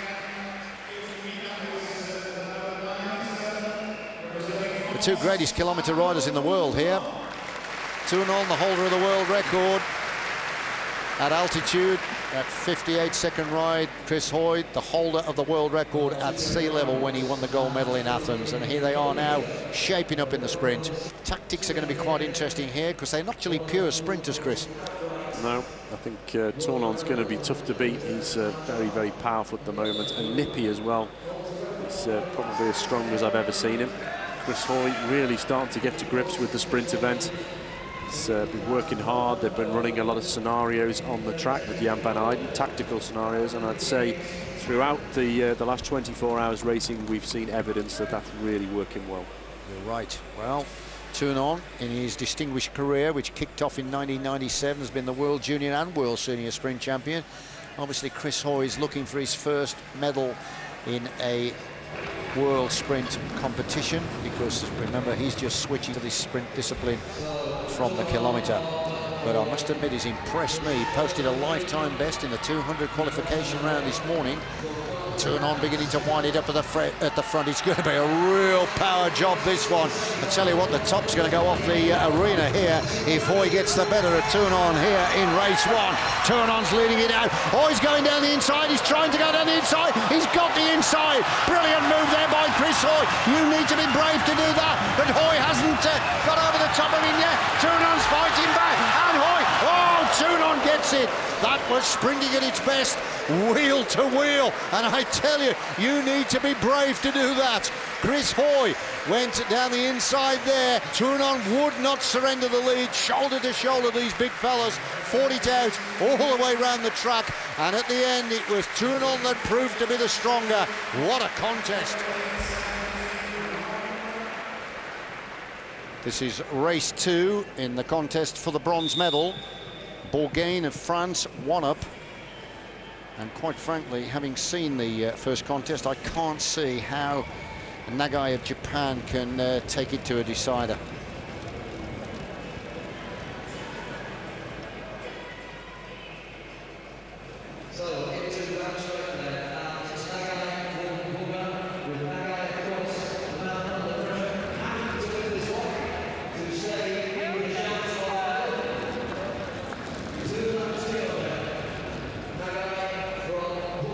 Nagai of Japan leading it out. It seems to be the only tactic he can adopt, but Bourgain will relish this. It's just a long lead out for the Frenchman. Now let's see what he's got here. He's the quicker by a street out of the two with 9.97 as his lifetime best. Nagai leading him out, but here comes Bourgain, who has a strange sort of style. He stretches his body out and pulls and tugs on the bars, but it's to good effect. And Bourgain takes it.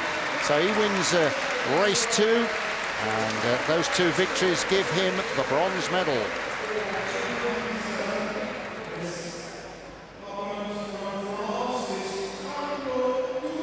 It was a real vicious contest in race one, shoulder to shoulder.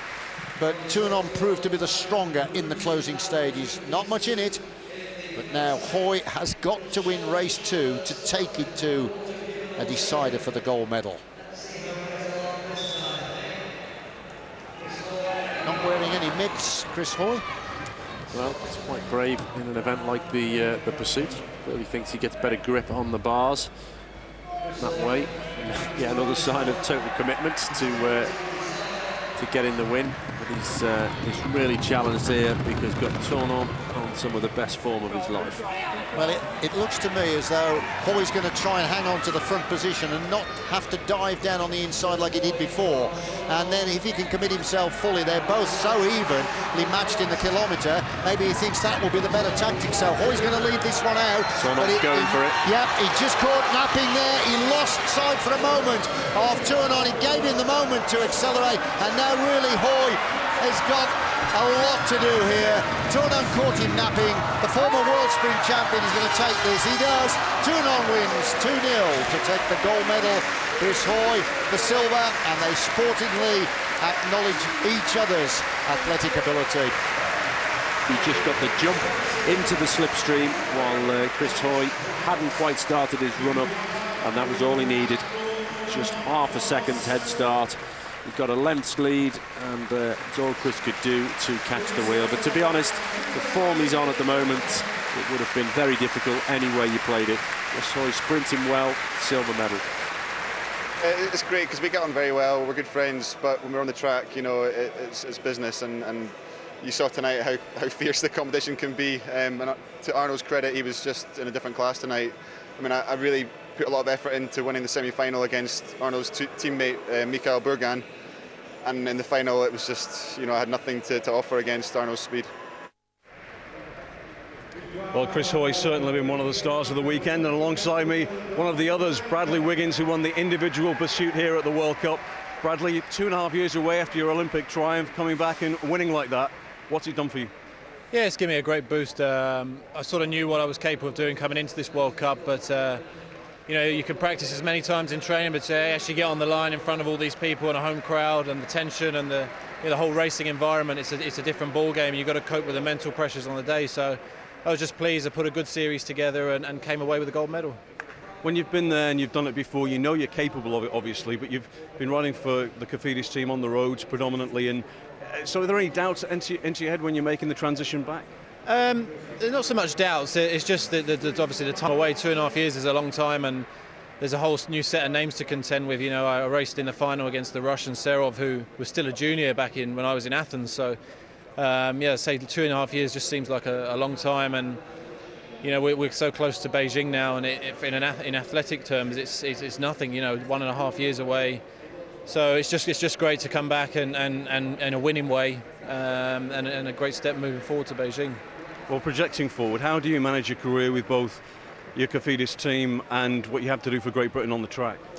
It's not too difficult. I think that the road, really doing things like the Tour de France, complements this. You know, you come in after riding 3 weeks of the Tour de France, 4 minutes seems easy in comparison, and you know, I wouldn't be able to ride at the speeds I do in the individual pursuit without the endurance we get from the road and doing events such as the Tour de France.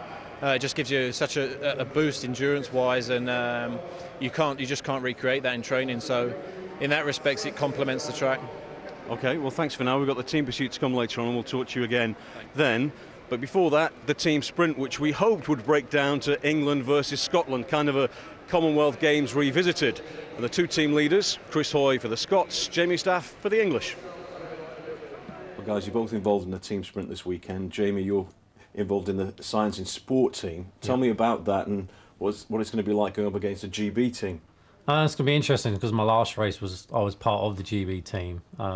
But luckily we're in a position at the moment this year where we've had enough riders to make two teams, plus they introduced the trade team thing so you can ride GB and bring in the trade team. So it's been great for Great Britain to try and test all these other riders and try different combinations and see which works out best. So, Jamie, a place is up for grabs basically for the GB team this weekend. Yeah, I mean, it's frustrating in some ways because, you know, your spot's not guaranteed. I need to go out there and try and prove to the management that, you know, I've got what it takes. And the way it works out, really, Chris, is England versus Scotland. It's kind of a Commonwealth Games rematch. Yeah, it's funny the way it's worked out. It wasn't planned that way, from what I understand. There's no real rivalry in terms of Scotland and England, but you know, when we put on the Commonwealth Games jerseys, it's different. But for this, it's all about individual selection for the World Championships. Really, we're all fighting for places. And there's a great tradition for Great Britain in this event. Of course, we've been highly successful at this event, Chris. Yeah, we've been pretty fortunate. Since I think 1999, we've medalled at every World Championship, and Olympic Games in Sydney we got silver, and didn't go so well in Athens, unfortunately. That was the one we made a bit of a mess of, unfortunately. But you know, hopefully this time around in Beijing we're going to get it right, and we've really put an emphasis on it compared to previous years. You know, I think it's safe to say that this is the one we really want to win the gold in Beijing. For the layperson at home who maybe has not seen the sprint before, Chris, can you explain to us how it works? It's a 3-lap race. It's 3 men. You form a line one behind each other. The first lap, the first man swings off and his race is finished. At the end of the second lap, the second rider peels off and he's finished. And then the last lap is just the solo rider going for a time. And it's fast. It's over in about 44 seconds, and it's usually pretty close. However, Staff and his teammates went out in qualification. That's because Jason Kenny, second along here, felt his bike was being held too firmly by the starting commissaire and led him coming to grief at the start. This was after one false start already by the English trio, so they were rather unfairly out of contention, it seemed. Now, Brad, that's a rarity. Have you seen that happen too much? It happens quite a bit, actually. A great disappointment for the Science in Sport team. I mean, they were really expecting to do something here, but I think everyone in the GB camp's really in the same agreement that you know, it was deemed as the commissar's fault there, and at least we would have expected a rerun for the Science in Sport team. And you know, the commissars are there to just basically hold the riders up and let go when the gun goes. And if the rider wants to jump the start, then he's free to do that, but they'll get called back to start again. So the commissar should be no more than just holding him, not actually pulling them back, and that's what appeared to be happening there. So it's a shame they didn't get a rerun, because okay, this is only a World Cup, but God forbid it's a World Championship, or the Olympic Games. So yeah, there definitely have to be something looking into that. Okay, it's worth noting at this point that the Science in Sport team, one of the trade teams here, Great Britain have a team, and because of the invited trade teams, we're also allowed to get a few more British riders out there getting valuable experience. Flying the Great Britain flag in the men's sprint, still that Scottish trio, a very successful trio at that, and with the commentary Chris Boardman and Hugh Porter. Well, there is the scene. Crowd are waiting anxiously for the medal rides for the team sprint, and the first will be an all-Australian clash for the bronze medal. AIS South Australia will start in the home straight, and their opposition will be the Australian national team. Now, let me tell you that in the qualification round, there was only 4 100s separated these two, so this could be quite a needle race. Starting for the AIS team in the home straight, you're looking at them there, is Shane Perkins, the man that has won the World Cup overall for the Keirin. Scott Sunderland, the World Junior Kilometre champion, and Ryan Bailey, the double Olympic champion, will be in that squad. And their opponents in the back straight, leading off will be Mark French, a former World Junior champion, and I tell you, his opening lap, Mark French, is one of the quickest we've ever seen with 17.770, and the rest of that squad is made up with Daniel Ellis and Joel Leonard, a couple of juniors that are being blooded ready for the senior competition. So this all-Australian clash to decide the bronze medal. A quick comment for Chris Boardman before they come out of the gate. Well, Australia could be onto a winning ride here if the second two riders can keep up with the start of French. They let him down before, he did his part. If they can live up to theirs, it'll be a special ride. Well, the opening lap for the team in the home straight was 18.025 by Perkins, which was well off the pace of French. So they've got to get their act together here.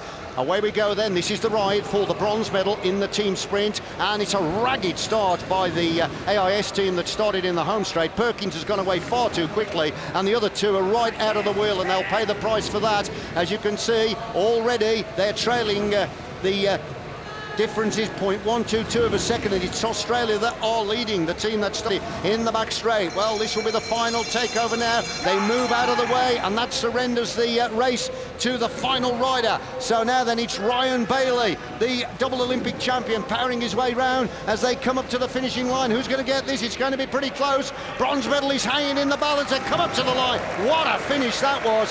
South Australia, AIS, who started in the home straight, take the bronze medal 45.172, quicker than their ride this morning, and full spot was a team from Australia in 45.270. Well, they came back well because it was a ragged start. Perkins left the other two behind. Well, he did. I mean, what these riders tend to do is they actually lay off on purpose so they can be running towards the front rider, moving in his slipstream, so they're actually going faster by the time he swings out of the way. They actually did a better start this afternoon, 17.9, so they'll be pleased with that. It probably accounts for a slightly bigger gap. But as a team, they worked very, very well, and they kept it together all the way through. Australia backed off a little bit from this morning's ride, and that's the reason they lost the race. So there is the finishing effort. Images there of the concluding lap, polished off by AIS Australia. And of course, all those 6 will be in the frame to seal positions for Beijing. Times confirmed. You can see it was pretty close, but AIS got the gold medal, the bronze medal, I should say, 45.172. So now there's a buzz of anticipation around the arena now, because it's going to be the contest for the gold and silver medals. And starting in the home straight are Great Britain. There they are, Great Britain, who are the World Cup leaders. They're actually unbeaten, Great Britain, in all 3 rounds. So they've scored 12 points maximum in each. That's why they're wearing the white jerseys of the World Cup leaders. And I can tell you that this is the Scottish team that sealed the gold medal in Melbourne. Their time there actually was 44.282 and they got the gold medal. But this morning they blazed the way around these boards, clocking 44.155, only 8/100 shy of the British record that they set in the Athens Olympics. So Germany are on the rack here, and really it's all about the electric start of Craig McLean, who rockets out of the gate. And this morning his opening lap, I can tell you, was 17.602, one of the fastest times ever recorded.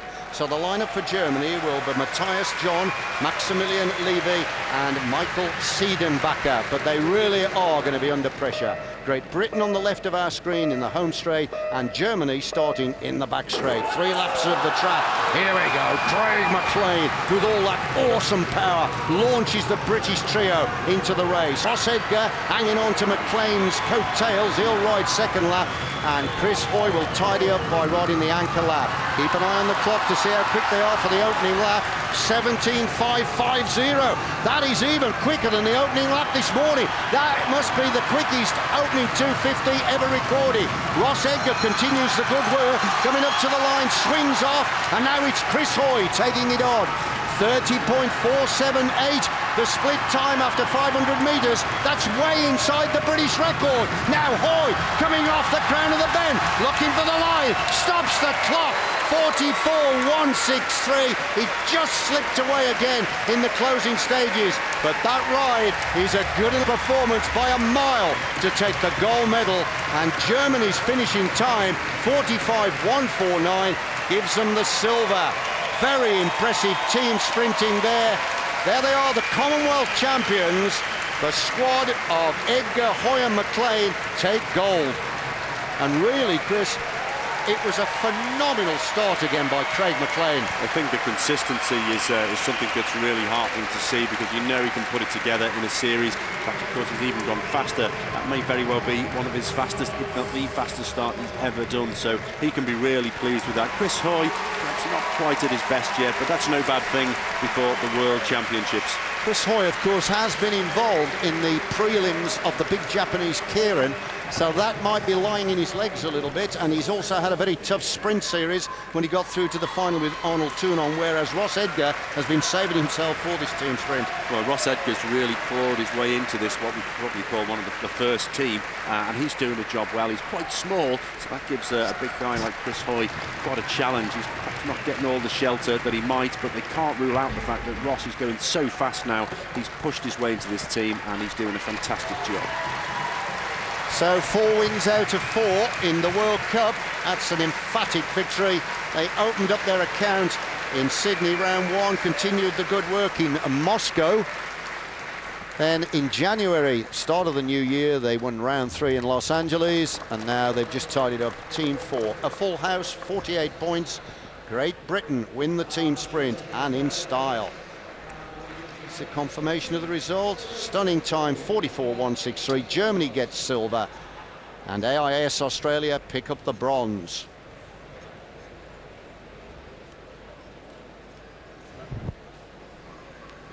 Well, Phil Jones is talking to the riders in the centre about that gold medal ride.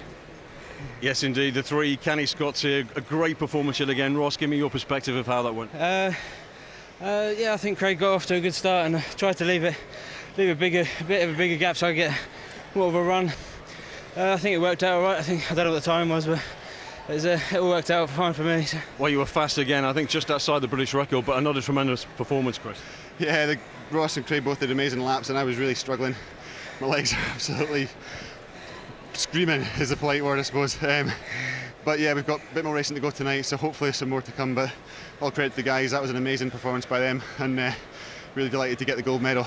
You're a busy man, and you've done the Grand Slam now in the World Cup. You won every one of them. You're dominant. Yeah. I mean, it's not bad, I suppose. But I mean, it's the true test going to be the World Championships, obviously, and just getting selected in the GB team. We've got such a wealth of talent that's, it's difficult to even get there. So, it probably stood us in some good stead.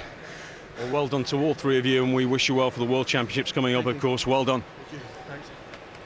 And I've got Brad Wiggins here. Brad, how impressed are you by the guys and what they were able to do out there? It's an amazing performance. Once again, they come to the fore and just showed how good they are. Again, great strength in depth. Jason Queally falling out at the last minute before this World Cup with chickenpox, and for Ross to come in there and just add even more strength just shows the strength in depth now in the sprint team going into the World Championships in 5 weeks' time. Well, that's the thing we've heard throughout the weekend. It's a great thing to hear. British cycling now, and so many great youngsters coming through as well, pushing the established riders. I mean, yeah, right across the board, the endurance, the sprint team, everyone, there's a lot of young riders knocking on the door now, and that's great news for Beijing, but even further ahead to 2012, I mean, it's fantastic news.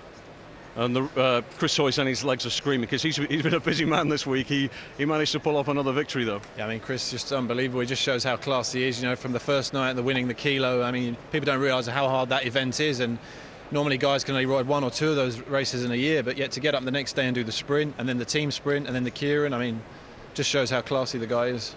And you too, a class act in the individual pursuit, and you were hoping for more success, of course, in the team pursuit. But before we get to that, I spoke to a couple of your good mates, and you were in close proximity, I think.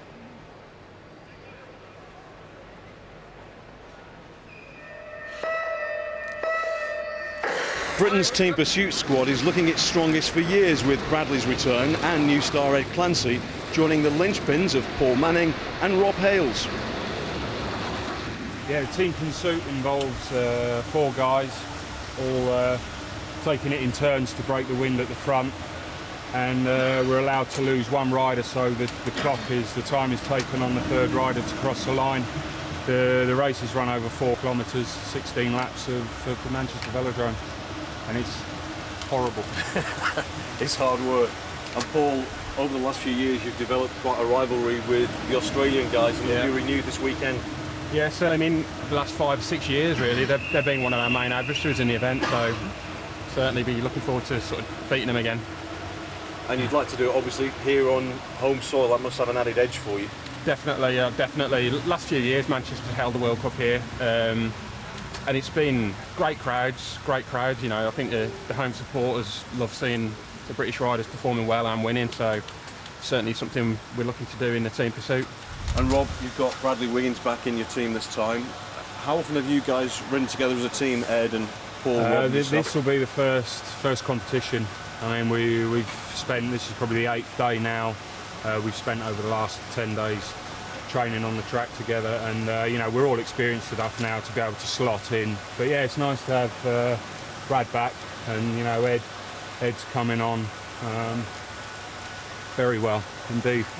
It's good to have that mix of youth and experience, and also just like you're talking about, that strength in depth now. Definitely, it's great to be a part of, and I think we're all really enjoying it even more now than ever. It's a really good atmosphere here.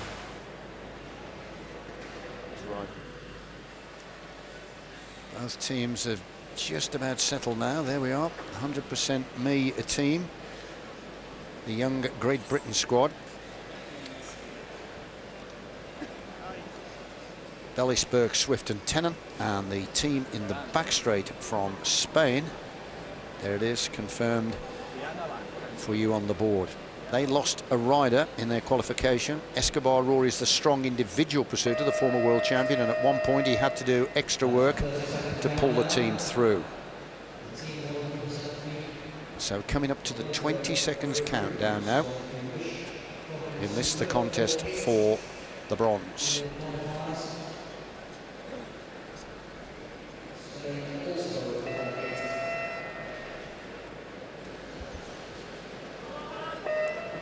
Left of the screen, 100% me. The young British team. Right of the screen, the squad from Spain. 16 laps of the track of team pursuiting. And the time is always taken on the third rider to cross the line. Beautiful style, very, very quickly into position, make sure they've got the maximum shelter possible. So they've changed their strategy slightly for this one. They're going to push themselves absolutely to the limit. Fantastic, really, that they're not in the final, because they've got a real race here, and that's just the kind of learning that these guys need. Maximum experience. They are way up on schedule again, and that might be something of a worry to coach Rod Ellingworth, who's standing at the side of the track. So it might mean that they're pushing too hard too early. Spain, well, they look to have got it together this time, Hugh. Young enthusiasm, I think this is the problem, isn't it? Well, at the end of this next lap, we will get the first split. That'll be the 1 kilometre marker. In the qualification, 100% me went through there in a long four. It was 104.9. They'll need to just slow that down fractionally. Oh, they've done it again. That's exactly the same as the kilometre that they did this morning. Chris, how are they going to pay for that? Well, I must admit, they certainly look tighter than they did this morning. They don't look as in trouble. It might be slightly warmer this evening, and if you look how close it is between the two teams, frankly, they're probably going to have to go this quick if they want to win. So the young British team looking very good at this stage. Spain, well, they've performed well in recent years in the team pursuit at world level. They got themselves a bronze medal in the Olympic Games, and they've also had a bronze medal in the World Championships. But this flags up the depth of talent that we have got for this discipline in Great Britain, that we're fielding a young four here that are through for a medal ride, apart from having the fastest qualifiers.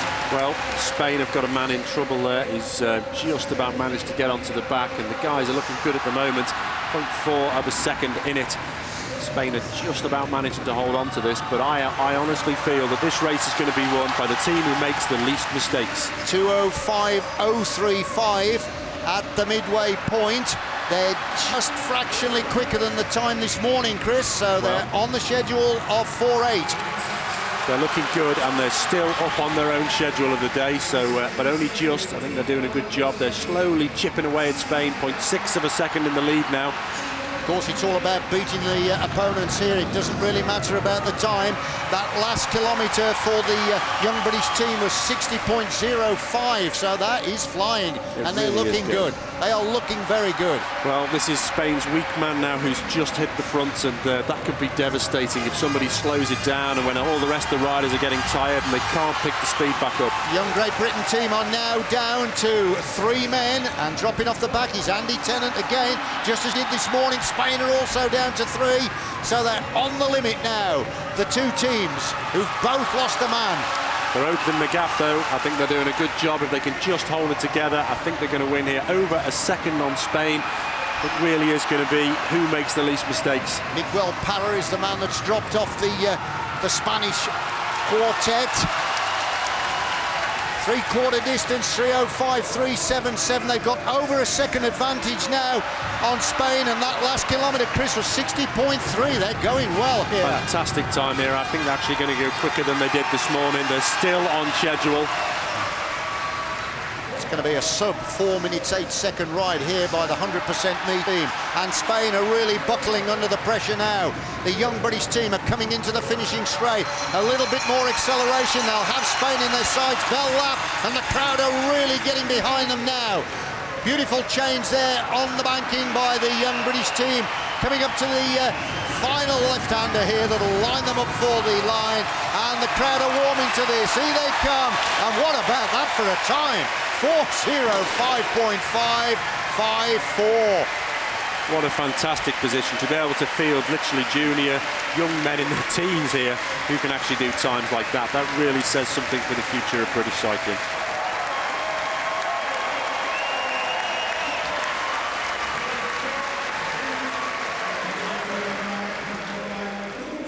So now we're looking forward to the battle for gold, and we're expecting Russia here to possibly get caught, because the gap between the two in qualification is such that Great Britain just missed their British record by 0.1 of a second when they went 3:59.8, and Russia were on 4:08. So you can see it's a yawning great gap between the two. Russia haven't got any chance at all of being able to find the speed to match the British team. It's all about, are the British going to try and go for that British record? Well, Paul Manning is the man on the inside with the important job of leading the team off. Mr. Cool, Mr. Consistency, and Russia on in white as the current leaders of the World Cup in this competition. First in round 1 in Sydney, second in round 2 in Moscow, and third in round 3 in LA.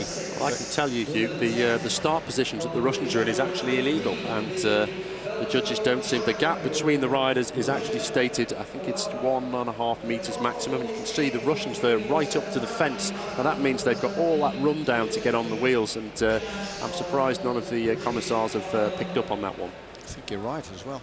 In the interim there, I actually went down, had a word with Matt Parker, the endurance coach, and he said the team will actually be going full on again, exactly the same. They're going to go as fast as they can, and they've actually asked the judges to keep the clock running if they catch the other team, because they are going for a time. Fantastic. Right, well, let's just tell you that the British record is 3 minutes 59.866. And this morning they missed that record by 0.01 of a second. So we're going to watch this very closely. They opened up this morning with a 1:03.6. There he goes then, Paul Manning. I always refer to him as Mr. Consistency. He can knock out 4:21s all day in the individual pursuit. That's why they have him there as that lead-out man. Very important role to get the team underway. Absolutely, and Ed Clancy now picking up the speed. Another very, very responsible job there to get the riders up to speed. I think they've also learned a lot from this morning. They pushed hard. I think to actually go that fast again is a really big ask, but that's what they want to do.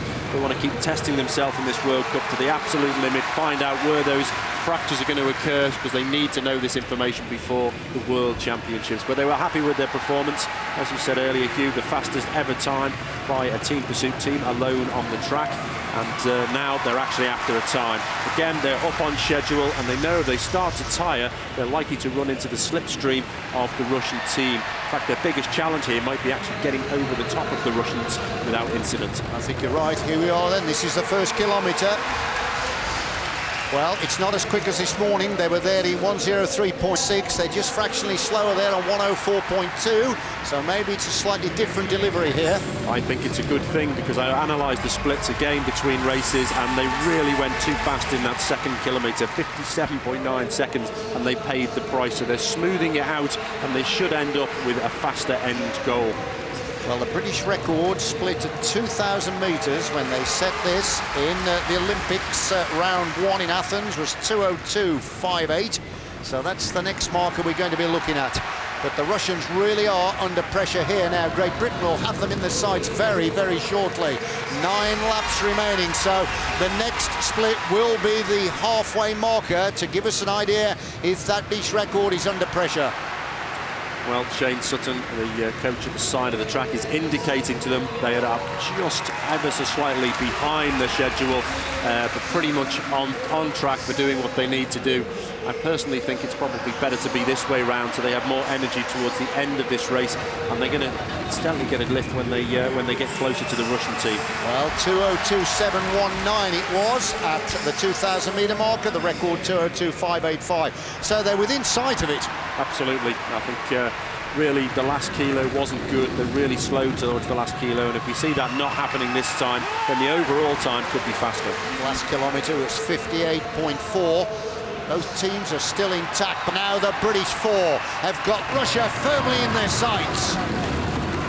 That's just the incentive they want. They can see their quarry ahead of them, and they are chasing them down with some conviction. Well, it's actually really an incentive, not only because, well, they've just lost a man there, which is a good thing, especially when they've got the Russians. So have the Russians, but as they run into that slipstream, you can mentally think to yourself, I'm not going 4K, I've just got to catch that team. So we're into the final kilometre, 3:01.177. So the Russians are cracking, they're losing a man. They're slightly down on the schedule for the British record, but look at this, they're eating the ground up now between themselves and the Russians. Victory is in sight, the gold medal's waiting for them. Can they round it off with a new British mark? It's going to be impressive. The gap coming down all of the time. If they get right up to them, they'll have to go over the top, and that could be a little bit costly with time, and the Russians will need to stay down. It really is going to be close. This is what could pull them out to a British record, catching this team. They've just got to get over safely. This is the problem, you see. The Russians are not aware that they're right on top of them. The corner judge should have told them. They've caught them. The crowd are going absolutely wild. But this could cost them, because getting over the top, they're having to come the slightly longer way round. But here they come now into the finishing straight. Watch the clock. What are Great Britain going to stop the clock at? Great Britain are in the gold medal. Oh, it's just gone outside of 4 minutes. 4:00.296. Great Britain win the gold medal here in the 4,000-metre team pursuit in the World Cup in Manchester. And the silver medal going to Russia in 4:08.811. And the whole of the arena are on their feet here, applauding that performance. Well, it was a great performance. It was a big ask to go faster after this morning. We saw how deep they dug to get that ride out. And of course, there's always swings and roundabouts. You get the catch, you get to sit in a slipstream, but on the other hand, you've actually got to go the long way round. I'd say they did probably an extra 15 metres ride in there, and far from ideal.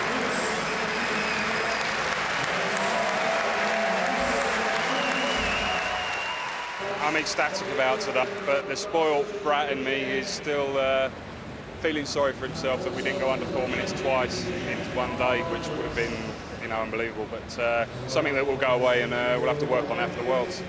I was going to say, what is there to work on now, Ed? It was so impressive today. You're so far ahead of the rest of the world at the moment. Not a lot, really. I think we just got to smooth out the technique just a tiny bit more. We got a little camp in Mallorca coming up, just to work on the top end fitness just a tiny bit. And really, we're just making small gains from now on. But yeah, we did good rides today, and especially getting near 4 minutes twice in only just over 3 hours. We really did really well, so pretty pleased.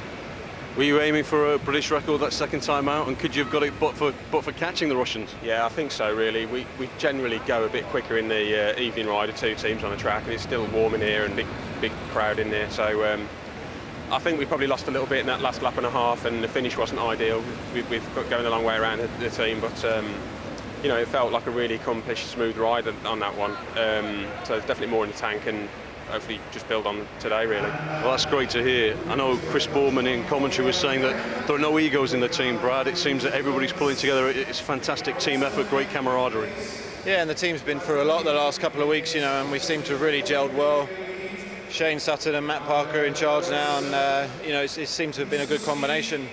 The team, we've got such a strength in depth now. We've got a lot of young guys that are knocking on the door. Grant Thomas and Chris Newton are still very much a part of this team, and it's good. We can put anyone at any line up and go just as fast. So it's there is no egos in this team now. We're just one team, and we'll look out for each other, and hopefully that's what's going to get us through the next year up to Beijing. And a final question, referring to the third place guys, the 100% me team, young British guys coming through. The strength in depth across British cycling at this level now is incredible. It's fantastic. And they're not even the B team. They're more like the C team. They're the young guys. They're the Espoirs, and what they did this evening is probably better than what we did. We're expected to do times like that, where that was far better than they were expecting, and just shows 2 rides like they did today, and they backed up really well. And that's great for 2012. We've got some young kids coming through. So, well done to each and every one of you. A fantastic performance. There was a strong British showing in qualifying for the women's individual pursuit.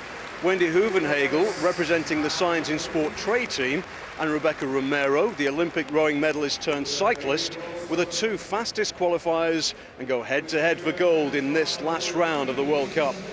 So riders just settling here into the gates for the final of the women's 3,000-metre individual pursuits. An all-British affair, this.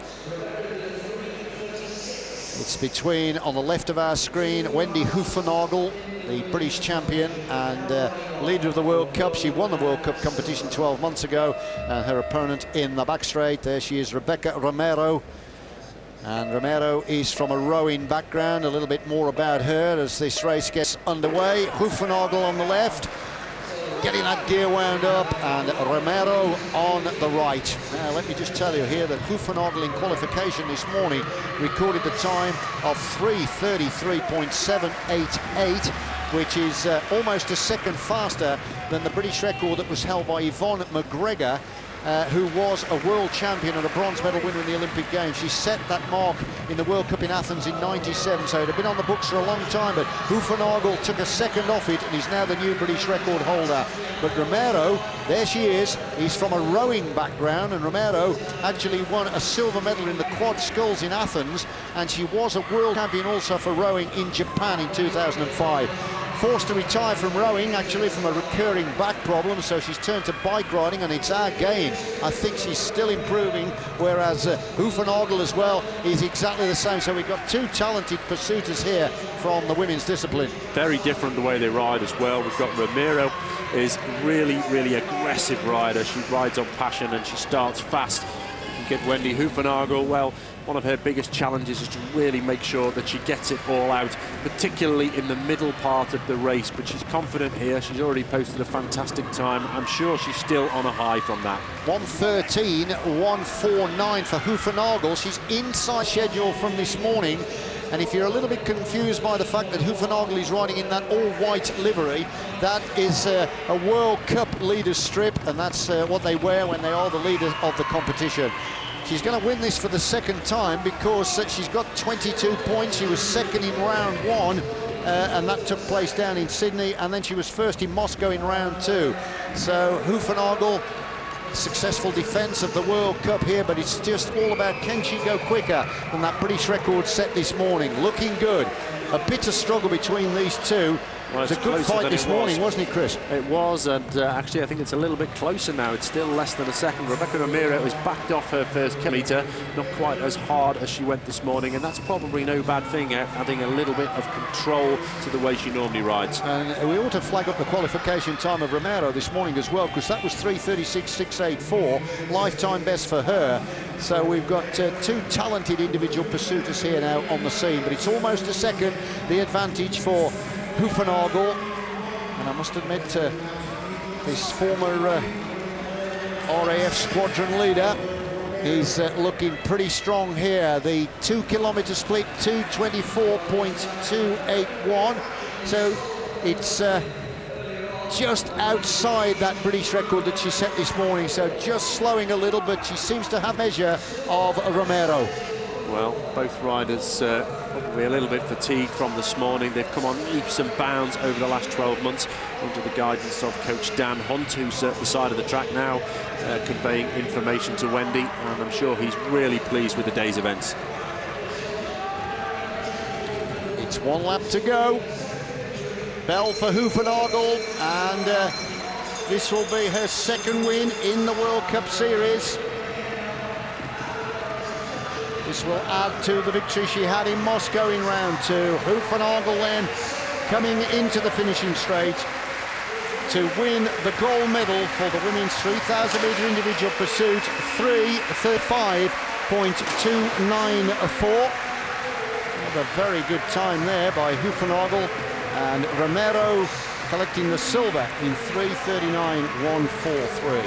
Well, those times could well put her on the podium at the World Championships, so she's going to be well pleased with that. Rebecca Romero, fantastic advancements just a few months ago, as you pointed out, in a completely different sport, and now she really looks like she's been doing this for a lifetime. Well, congratulations to both of you at an all-British final. You came out on top and defended your title successfully. That's correct, yes. It's always difficult, to predict what's going to happen in these events. Rebecca and I train together, and it's good to be winning together as well. So we're both pleased with this result. Rebecca, how pleased are you? Chris was talking in commentary about how much you've come on in leaps and bounds in this last year. Yeah, I mean, initially I'm, a right moody so-and-so, and I hate losing Wendy, but if I look rationally at it and what I've achieved, I've been riding a bike less than a year, and I've done a time in the qualifiers today that puts me up there, big league in the world rankings. So, I've got to be happy with that, and just it's my third pursuit competition, and and been taking big chunks off my time, so I'm still on an improvement curve. There's more strength in depth in the British women's team these days, and early this week I met two of the rising stars at home in Manchester, Anna Blythe and Sinead Reid, who've had to learn to work and live together. When I first came into the house, because I'm such a competitive person outside of sport, that's just the way I am, and I find Anna is extremely competitive.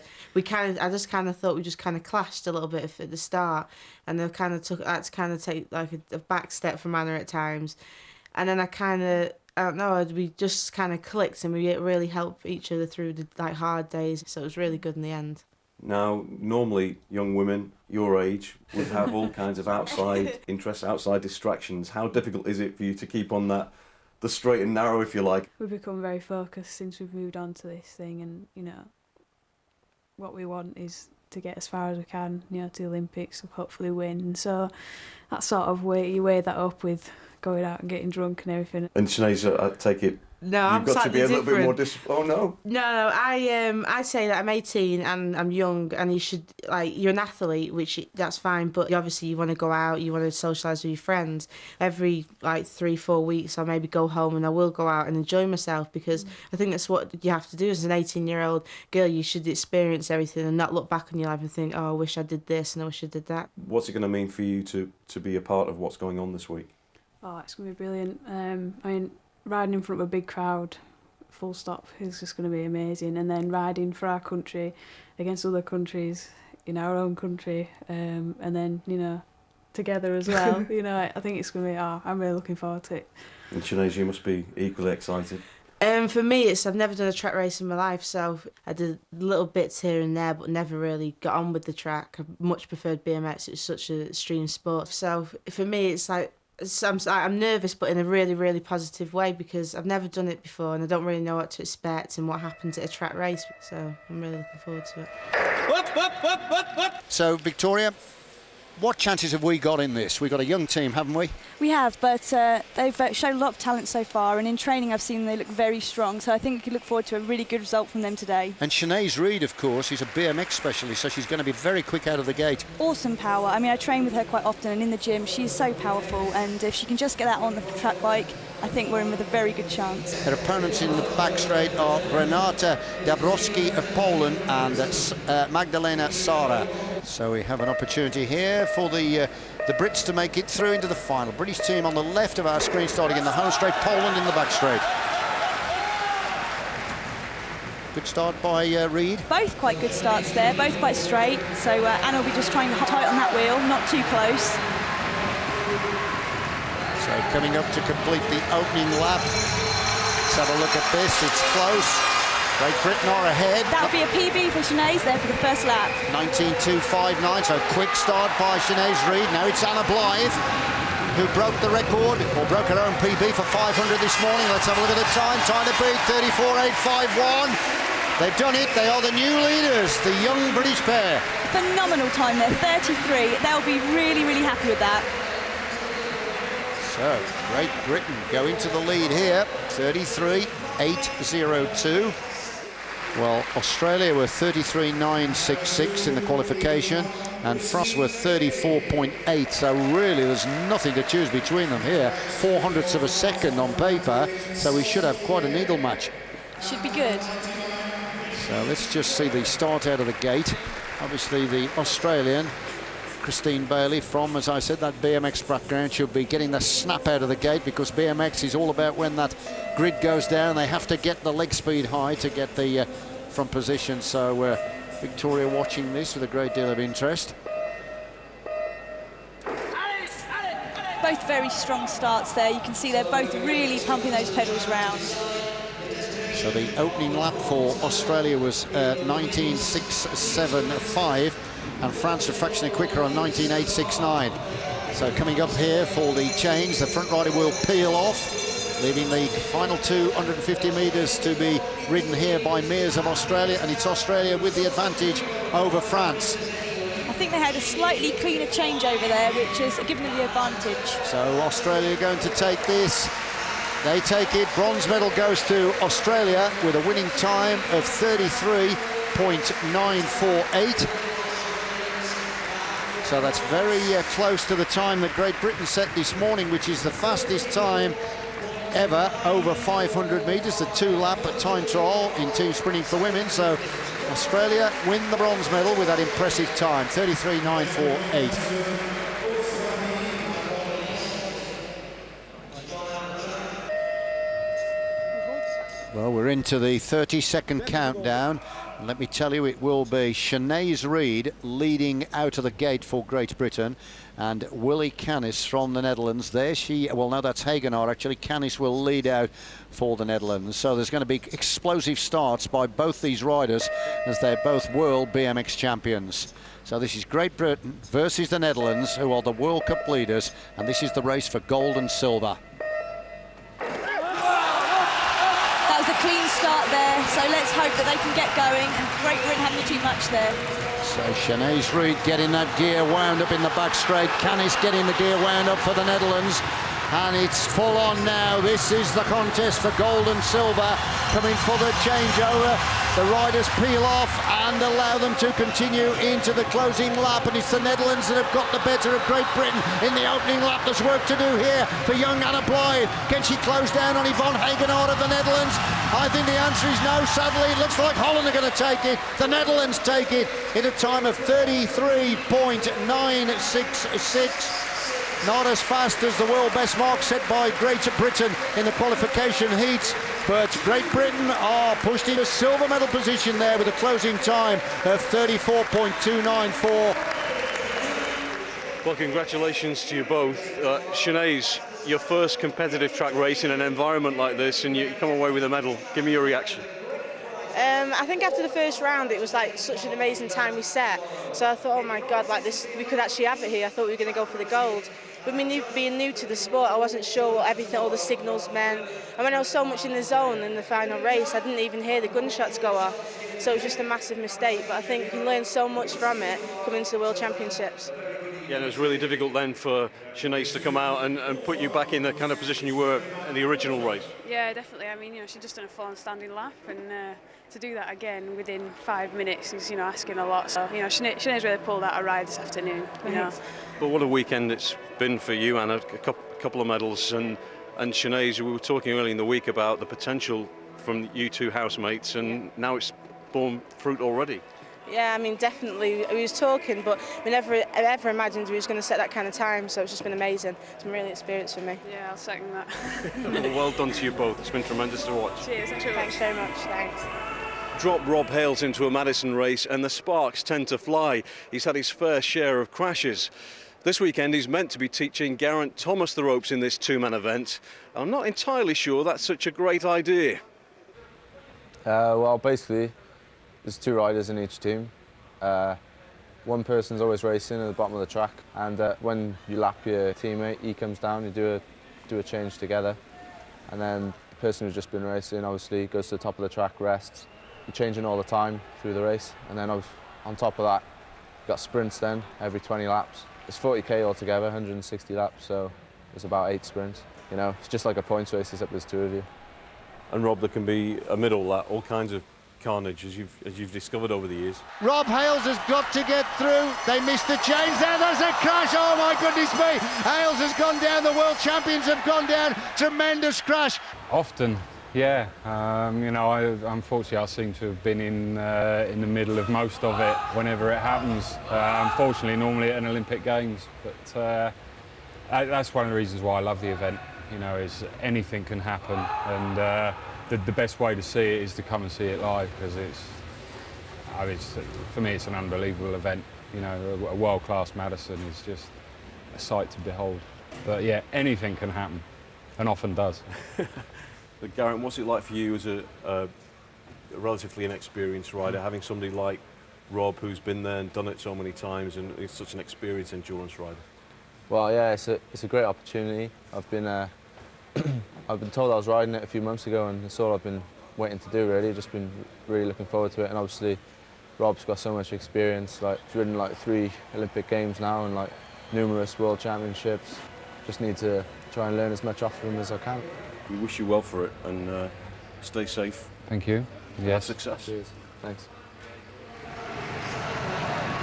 26 laps to go, and Great Britain are on the attack again here. Face of determination. Rob Hales, the experienced warrior, the seasoned campaigner, has given the bunch the slip, and the Dutch are immersed in the bunch behind.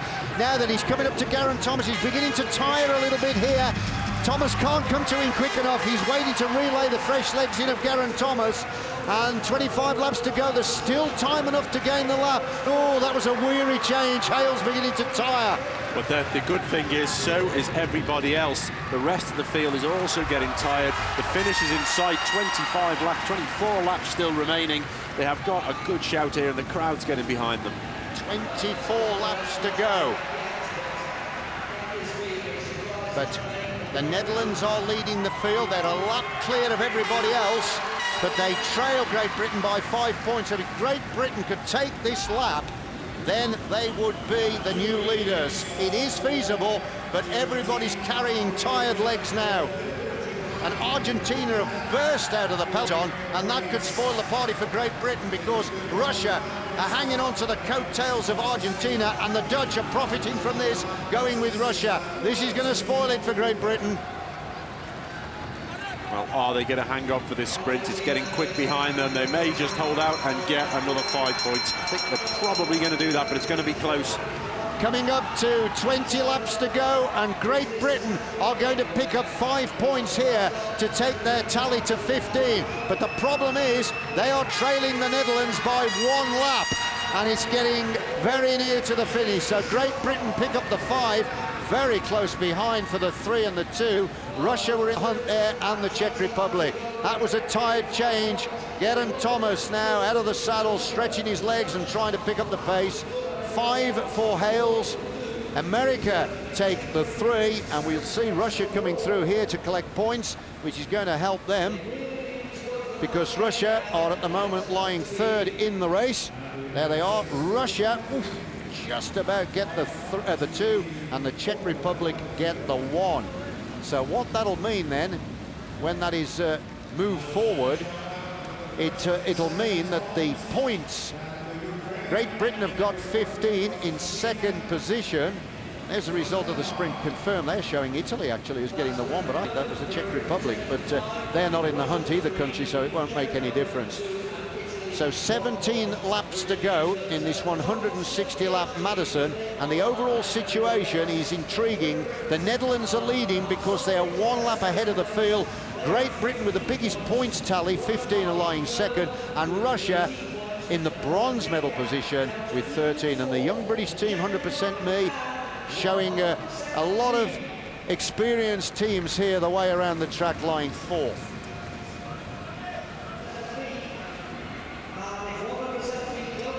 Well, there's 4 laps left then in this 160-lap Madison. I can tell you there's a lot of riders carrying tired legs because the pressure has been unbelievable. But the situation is the Netherlands are still leading thanks to that lap they gained early on in the race, and it is the Netherlands that are right on the head of the main peloton here. 1 team are clear. It's the Czech Republic, who've got about a 60-metre advantage, but the Czech Republic at the moment in the race are not serious threats. They are actually 4th equal. If they get the 5, they can't pressurise Russia or Great Britain for a medal. The race here at the end is all about the contest for silver and bronze. Great Britain are lying in 2nd place on 15. Russia are lying 3rd on 13. So it's the final sprint that will decide it. And this is the last sprint. And it's the 100% Me, the young British team, that's giving the perfect lead out here to Geraint Thomas. He's not bothered changing with Rob Hales. Here they come, 100% Me are going to take the 5 on the line. Geraint Thomas for the Great Britain team takes the 3. The Czech Republic take the 2, and Australia take the 1. But there are the winners, celebrating. It's the Netherlands that pick up the gold medal because they gained the all-important lap earlier on in the race. But a spirited effort by Thomas and Hales, particularly in that final sprint, has secured the silver medal for them, and the bronze medal will go to Russia. Well, gentlemen, congratulations on the silver. Rob, it's been a busy few days for you, and yet more success. Give me your reaction to that one. I'm very tired now. I'm really pleased with that. You know, the first time I've ridden with G, different gear that I rode, and it worked. Tried a few different things to normal, come out with a silver. Good scoring race for us, which was the aim of the game, just to try that out for future reference. Was there at any point there where you thought you could overtake the Dutch once they got that one lap ahead? Well, not at a midway point. I was absolutely on my knees, and Rob was just carrying me around, and just riding with him just gave me that extra little bit. I didn't want to let him down, but he was just so strong, and he just kept us in the race when I was swinging, and I managed to come around a bit at the end, and we got the points we needed to keep the silver, so happy with that. And what about going forward now, Rob? This team, you stick together? Who knows? I mean, there's myself and Cav, obviously, me and G. Brad's in there as well. He was up there watching today. Anything can happen, we keep saying it. We've got such strength in depth right across the board, and we have. And keep saying it. It's great to be part of this. It's great to hear. Well done to you both. Cheers. Thank you. Well done, G. Up next, the women's keirin. Let's rejoin Chris and Hugh for that. This is the minor final, 2.5 laps to go. Riders racing from 7th through to 12th, and Anna Blythe is in this, and next will be Victoria Pendleton challenging for her 3rd gold in the final. And Blythe in a very good position here, right on the front, holding the field, tight in her wheel, looking to try and secure the 7th position at the end of this keirin competition. Blythe, the junior world keirin champion, taking them on from the front, and it's Christine Bailey of Australia, the sister of the gold medal winner in Athens, Ryan Bailey, that's now challenging Blythe to try and take the 7th place, coming up to the line. Oh, it was close. It looked like Bailey of Australia got 7th, and Blythe of England, or Great Britain, finishing 2nd there, which means that she will place 8th overall in the contest. Here's a chance for us to see. Yes, Bailey got that clearly, so that means that she is 7th overall in the competition. And looked like Blythe of Great Britain, 2nd there. 6 riders that have won their way through the heats. Xuan Gao from China is there, and Victoria Pendleton riding for Great Britain, and SIS professional team chasing her 3rd gold medal. Final instructions being given to her then by the new Spring Oats, the former world champion from Germany, Jan van Eyden. So Pendleton really in the form of her life. Just waiting for the start. The rest of the lineup is Garcia Arrigo from Colombia, Virginia Quick from France, Willy Canis of the Netherlands, Oksana Grishina of Russia. This is the women's keirin final. 8 laps of the track. Here comes the little Derny bike. The women's keirin final gets underway, and Victoria Pendleton of Great Britain chasing her 3rd gold medal of this World Cup. So the rest of the field here, Xuan Gao of China, Garcia Arrigo of Colombia, Virgin Quiff of France, Willy Canis of the Netherlands, and Oksana Grishina of Russia.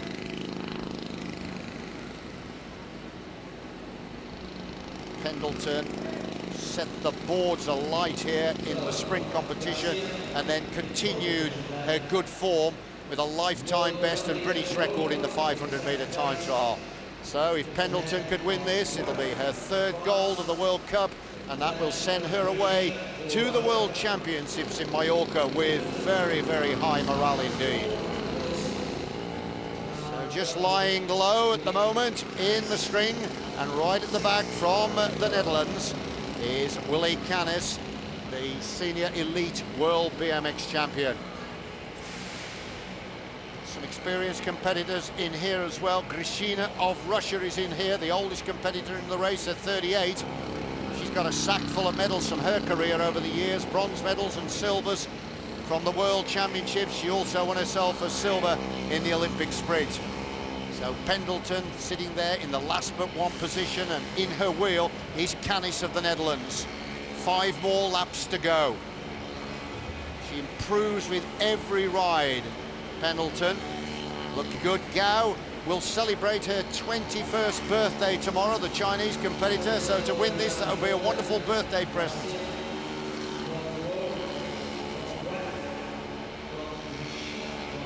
On the way round again, and Gao is in the white jersey, not the national colours, because Gao is the overall leader of the World Cup. It'll be 3 to go this time. We'll lose the Derny bike in the back straight this time, and then it's a full-on sprint for the line.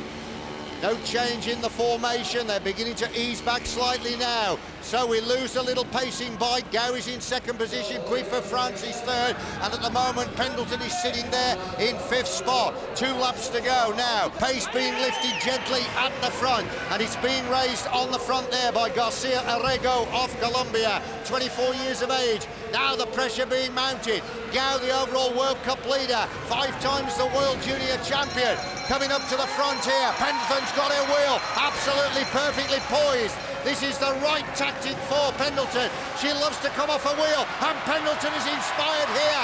She's got a voracious appetite for gold medals in this World Cup, and the gold rush is going to continue. The crowd are going wild.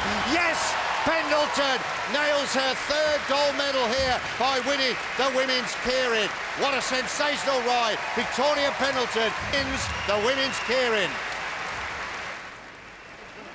And what a magnificent weekend for the best of British. Vicky Pendleton, 3 golds at the World Cup here in Manchester. The sprint, the 500 TT, now the women's keirin.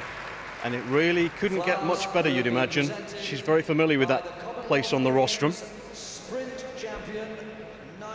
And she's smiling right by the side of us now, and understandably, Vicky, this must be beyond your wildest dreams. It's the best performance I could have expected, and I'm really, really happy with what's happened. Let's talk about the keirin event first of all. How were you expecting to do coming into it? I wasn't sure, because obviously I've had 2 good days, and I wasn't sure how the legs were going to bear up on the 3rd day. And keirin, you have to take it on early quite often, so I was a bit unsure to start with. But after the first ride, I thought, you know, this could be mine tonight. How were the legs? They were all right.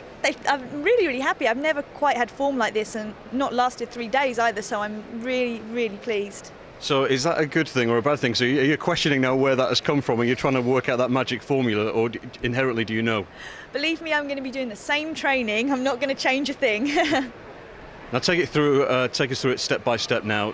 The first event, the first gold, what did that sprint do for your confidence? Well, my qualification time to start with was way beyond what I expected to do, say 3 weeks out, and when it came to the last few days before training, my times were looking really good. So to do a PB on this track was phenomenal and gave me a bit of confidence to take on to the event. The sprints went really well. Jan van Eyden, new coach, was amazing at giving me advice and keeping me cool, so I was all ready for the 500. And you triumphed then. You said a lot of the sprinting is about intimidation, really, isn't it? We're going to see you in action as well here in the keirin, and tell me about that intimidation factor, what it means to get the mental edge on your opponents. Well, a lot of sprint is to do with sort of one-on-one combat. You have to keep your eye on your opponent, and you have to sort of, keep everything in mind there. You want to put out the minimum effort, because obviously you could have several rounds, but you want to stay in control, or look like you're in control if that's all you can do. And what about out there in the keirin? Did you feel in control throughout that?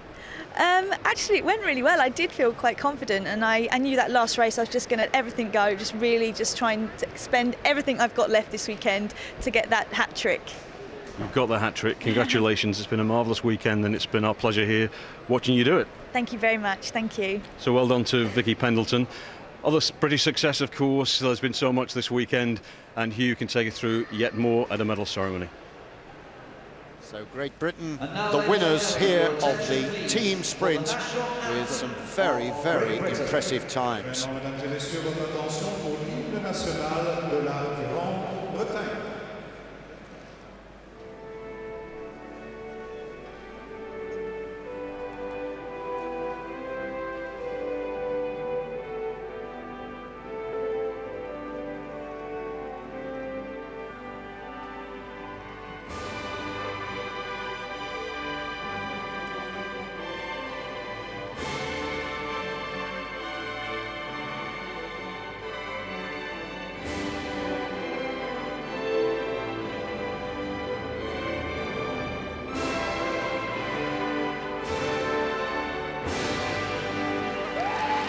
and gentlemen, the medalists. Well, jubilation in the British camp.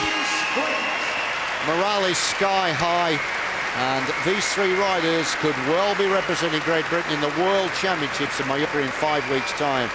And with the kind of times that they have been posting, it's going to take a mighty effort to stop them clinching gold for the third time. Caption there confirms the finishing positions, and Craig McLean back into the form of his life. Well, after all the success this weekend here at the World Cup, one of the happiest men here is David Brailsford, the performance director for the GB team. And David, first of all, an overall view of the success we've had here. Well, we set out here. We didn't want to treat this like another World Cup. We wanted to come here and really set down some markers and looking for some breakthrough performances. And the team pursuit, Bradley back, first time after the Olympic Games, individual pursuit for women, Vicky, and it goes on and on and on, the team sprint in the end. And we got those performances, and that's what we thought, right, we're going to go for this. Psychologically, we're going to lay down some real fast times for the rest of the world to see, and we're going to move on from there. So it's been a fabulous weekend. Everything's gone to plan. Well, as Vicky was just here, let's talk about her first, because to get a triple golden success is quite amazing, and the time she put down was certainly a great marker for the Worlds. Oh, without a doubt. I think she's probably the most understated, athlete in Britain at the moment. She's an absolute phenomenon, and she's a model athlete, very, very professional. She's a joy to work with, and she is just the world's best at the moment. And you touched on Bradley Wiggins. How key is it to have him back from his professional team on the roads and being part of this very good endurance team? Well, you got somebody of Bradley's stature come back into the team. It lifts the team. There's a great buzz in the team. For the 2 weeks before we've actually raced, they're doing some super fast times in training. And the big thing this weekend was to see whether we could replicate that in race conditions and get under that 4 minutes in the team pursuit in particular. And they did that. They'd done it twice if they had the catch. And then for the individual, really unbelievable 2 rides that Bradley put back to back. So to have somebody of his calibre back in a camp it's raised everybody's morale, and it's a game of morale, and so we're all happy. And for all the established names and all the success we've had there, it must be encouraging for you to see some of the guys who've been competing in the trade teams as well coming through, the young guys pushing the established riders. Yeah, particularly pleasing to see some of the younger riders coming through. There's a group of lads there. It's only their second World Cup, and to ride a 4:05 and beat the Spanish for the bronze. 4:05 would have put them close to a podium at the Worlds last year, and so it's a significant ride and fantastic to see. It certainly is, all very positive indeed. We've got just one last race here to go in Manchester World Cup, the final round of this World Cup series, and it's the JKA Keirin, and to take us through it once again, Chris and Hugh. Well, I tell you what, I just can't wait for this. The prelims have been gripping, and the good news is we've got 2 British riders through into the final. That's Chris Hoy, and with him is Ross Edgar. And we've got a little matter of the minor final first. That's to decide who will finish in the competition from 7th through to 11th. I say 7th through to 11th. There would have been 6 here, but Gregory Borge had a puncture coming into the finishing straight at high speed, and he obviously is not going to take the start. So here we are. This is confirmation then of the lineup for the minor final. Gregory Borge, I don't think will take the start because he went down so heavy with that rear wheel puncture. So it'll leave us the 5, and what it does mean is that we've got 2 from Japan in this. So it's going to be interesting to see how it pans out. We've got Kiyoshino Yaguchi, and we've got Kiyofumo Nagai, so I can expect those 2 to be working well together because there's still a lot of money at stake, even though they're only racing here for 7th place. That carries a prize of 1,250 for the first rider over the line. The rest of the lineup will be Maximilian Levy from Germany, 5 times a world junior champion. We've got Petaknik here of the Czech Republic.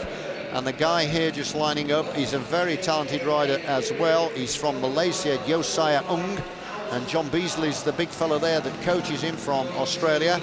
So it's going to be an interesting minor final list. Same rules apply. 8 laps of the track. From the top of the track, there they are. Catch the first glimpse of our Japanese competitor. So it's Yaguchi.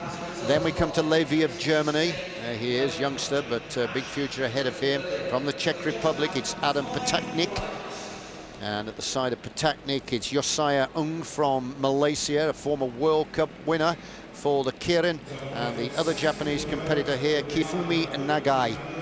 Well, they're used to racing in the Keirin racing over there in Japan. Yaguchi actually here has had 133 wins in Keirin racing. It's one of the biggest sports that takes place in Japan. Trillions of yen are gambled, and there are 51 off-site betting locations and 47 velodromes where the meetings take place.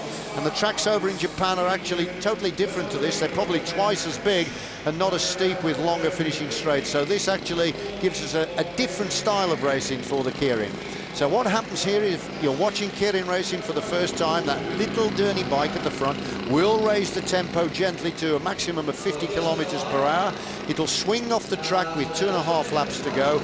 And this is the opportunity for riders to rejig their positions as they ride round, whichever suits them, for the burst for the line at the end. They're not allowed to pass the Derny bike in the prelims. If they do, then there will be a restart. Well, Chris Borden alongside me has been watching this with a great deal of interest, and that puncture, I must admit, from Gregory Borges was absolutely shocking. Well, I didn't think he was going to get up. He was still on the ground for probably 5 minutes, and incredibly got up, limped for a while, and then literally just walked back to the pits. I can't believe it. It looked like the thing that was going to put him in hospital. So, such is the ferocity of these riders. They can withstand things like that. The Japanese, well, they can't have been happy with their tactics in that round. They've got 2 here in this race now, and they're really going to have to think about it if they want to get the best out of themselves here. Well, it's Yaguchi that's right behind the Derny bike at the moment, leading out Nagai. Third space is Unj from Malaysia, and then it's Patachnik of the Czech Republic, and right at the back it's Levy of Germany. Well, the UCI invited 21 riders to contest this event, sponsored by the Japanese Kirin Association. Overall prize money of £45,000, and the overall winner will collect £10,000 or 15,000 euros. So it's a rich event indeed. And the man that won it the last 2 years, actually, Michael Bourgain of France, went out in the early rounds. So now then, we're into the action now. The Derny bike drops off the track, and this is where the sortie begins. Remember, these are racing for 7th place in the contest. Japan taking it on at the front here in a determined mood, and this is a Yaguchi of Japan. Levy is going with him, and these 3 trying to go clear. Unj of Malaysia in the orange with the black hoops is sitting back in 4th place, and with a lot of work to do. Right at the back is Patachnik of the Czech Republic. Well, now coming down the finishing straight, or the back straight, I should say. And already Levy of Germany has pulled out. The pressure is too high. And look at this for an attack from the rider from the Czech Republic. Adam Patachnik. Patachnik with speed to spare is going to take it. Patachnik takes it. Unj finishes in 2nd spot. And the 3rd place went to Yaguchi of Japan. So that tidies up the minor final. But Adam Patachnik there of the Czech Republic timing his effort to perfection. Well, both of them chose to let the others fight it out and let them wear themselves out and then launch at the last minute. The Japanese just have not managed to get a handle on these tactics. I think Levy coming over the top, he tried to replicate what Ross Edgar did and split the Japanese trio up in that round, and he couldn't quite get himself in, unlike Edgar, and he rode in the wind until he blew. The Japanese were so occupied with that fight that they forgot about this one. And young Levy, the German, well, he just couldn't handle the pace. I'd got him down as one of the threats. A fine time as World Junior Champion, but his legs buckled and he was out of it. So here is Patachnik looking for the line. It was a superbly timed effort, and Unj on the left from Malaysia settling for 2nd. Well, they're not going to go empty-handed. Patachnik will take away £1,250, and it'll be 1,000 for Unj. So here is the result confirmed of the minor final. Patachnik finishes 7th overall, Unj of Malaysia 8th, and you can see the rest of the places confirmed. So we can now look forward to the final, and there's a buzz around the arena here because we've got 2 British competitors in the shake-up here for the top spot. Here's Chris Hoy, the Olympic champion and the world champion for the kilometre. He's found a new event here. He won the round of the Kirin in Los Angeles, and there is Ross Edgar being held up by Jan van Eyden of Germany, the new sprint coach, former world champion himself.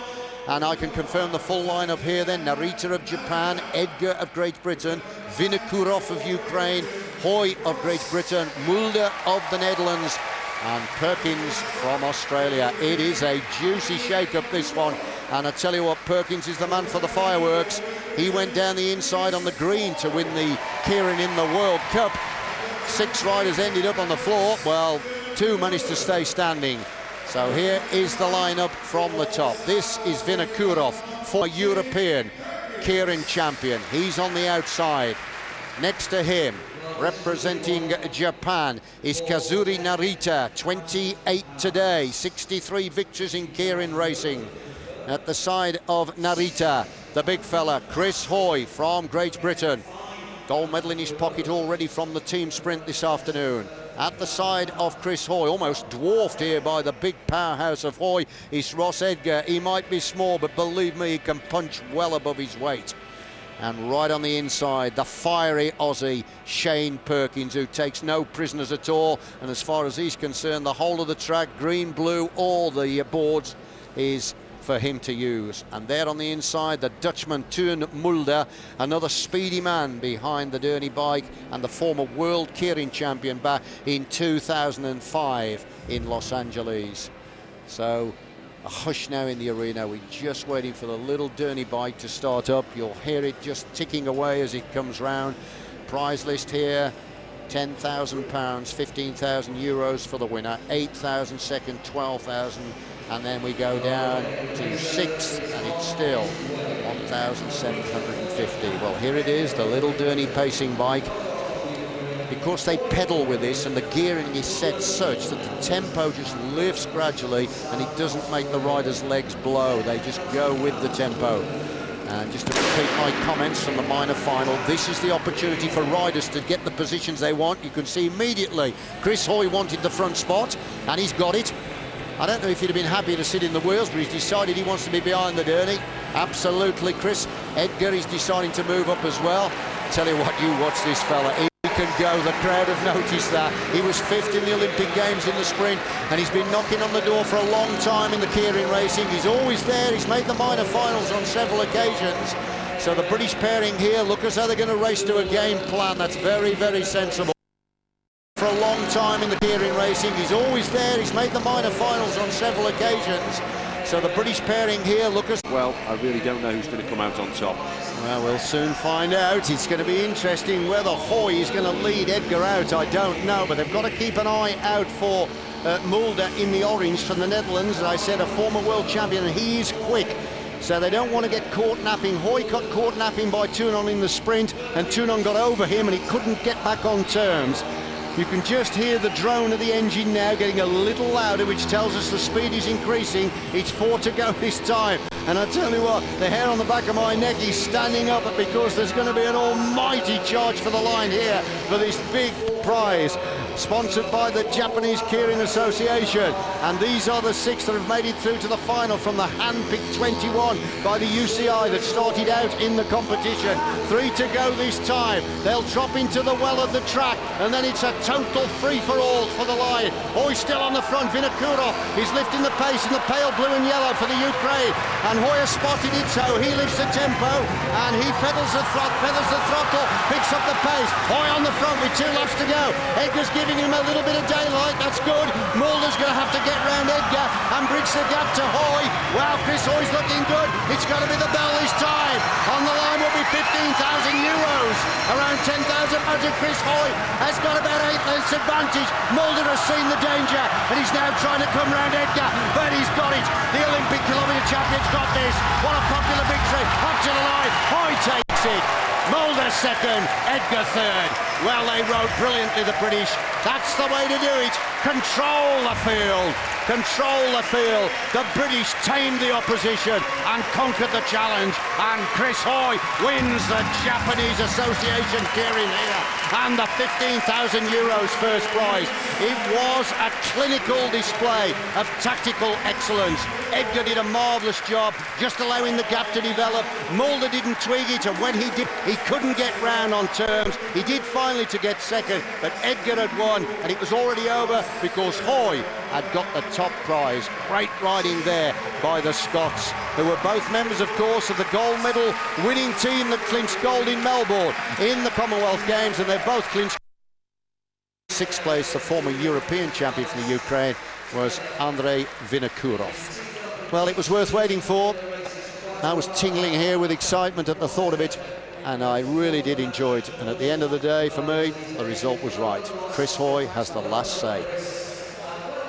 Thanks, Hugh, and it's quite fitting David Brailsford, the GB Performance Director, here with me, to see Hoy after such a fabulous few days for him finishing this way. Unbelievable. Didn't expect him to win that, to be honest. He's raced probably more than anybody else here, and for him to take it from the front there is fantastic. I think probably give a little pat on the back to Ross there, helped him out, but tremendous victory.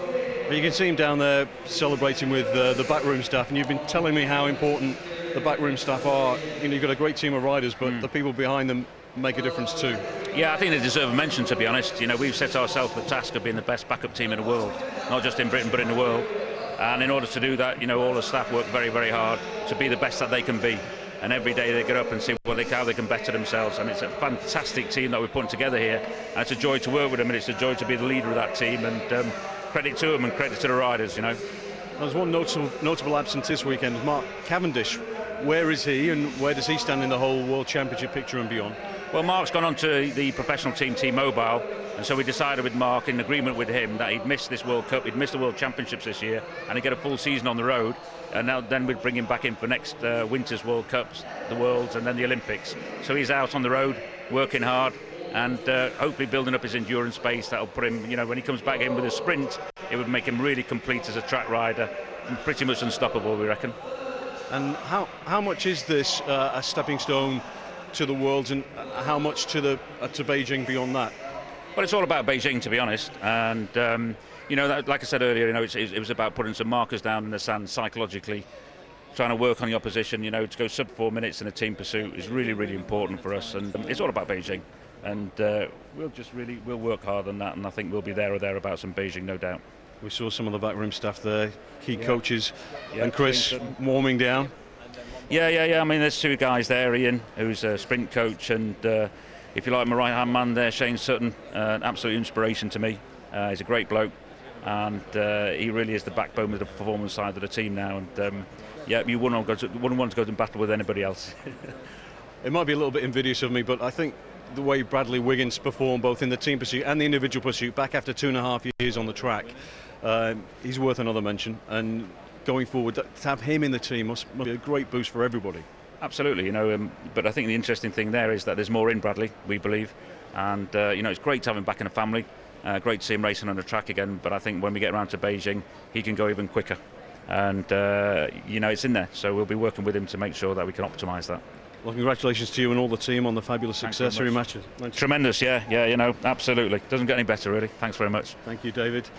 And it's only a little over a month to the World Championships in Mallorca, and of course you can see that on the BBC as well. We'll have interactive coverage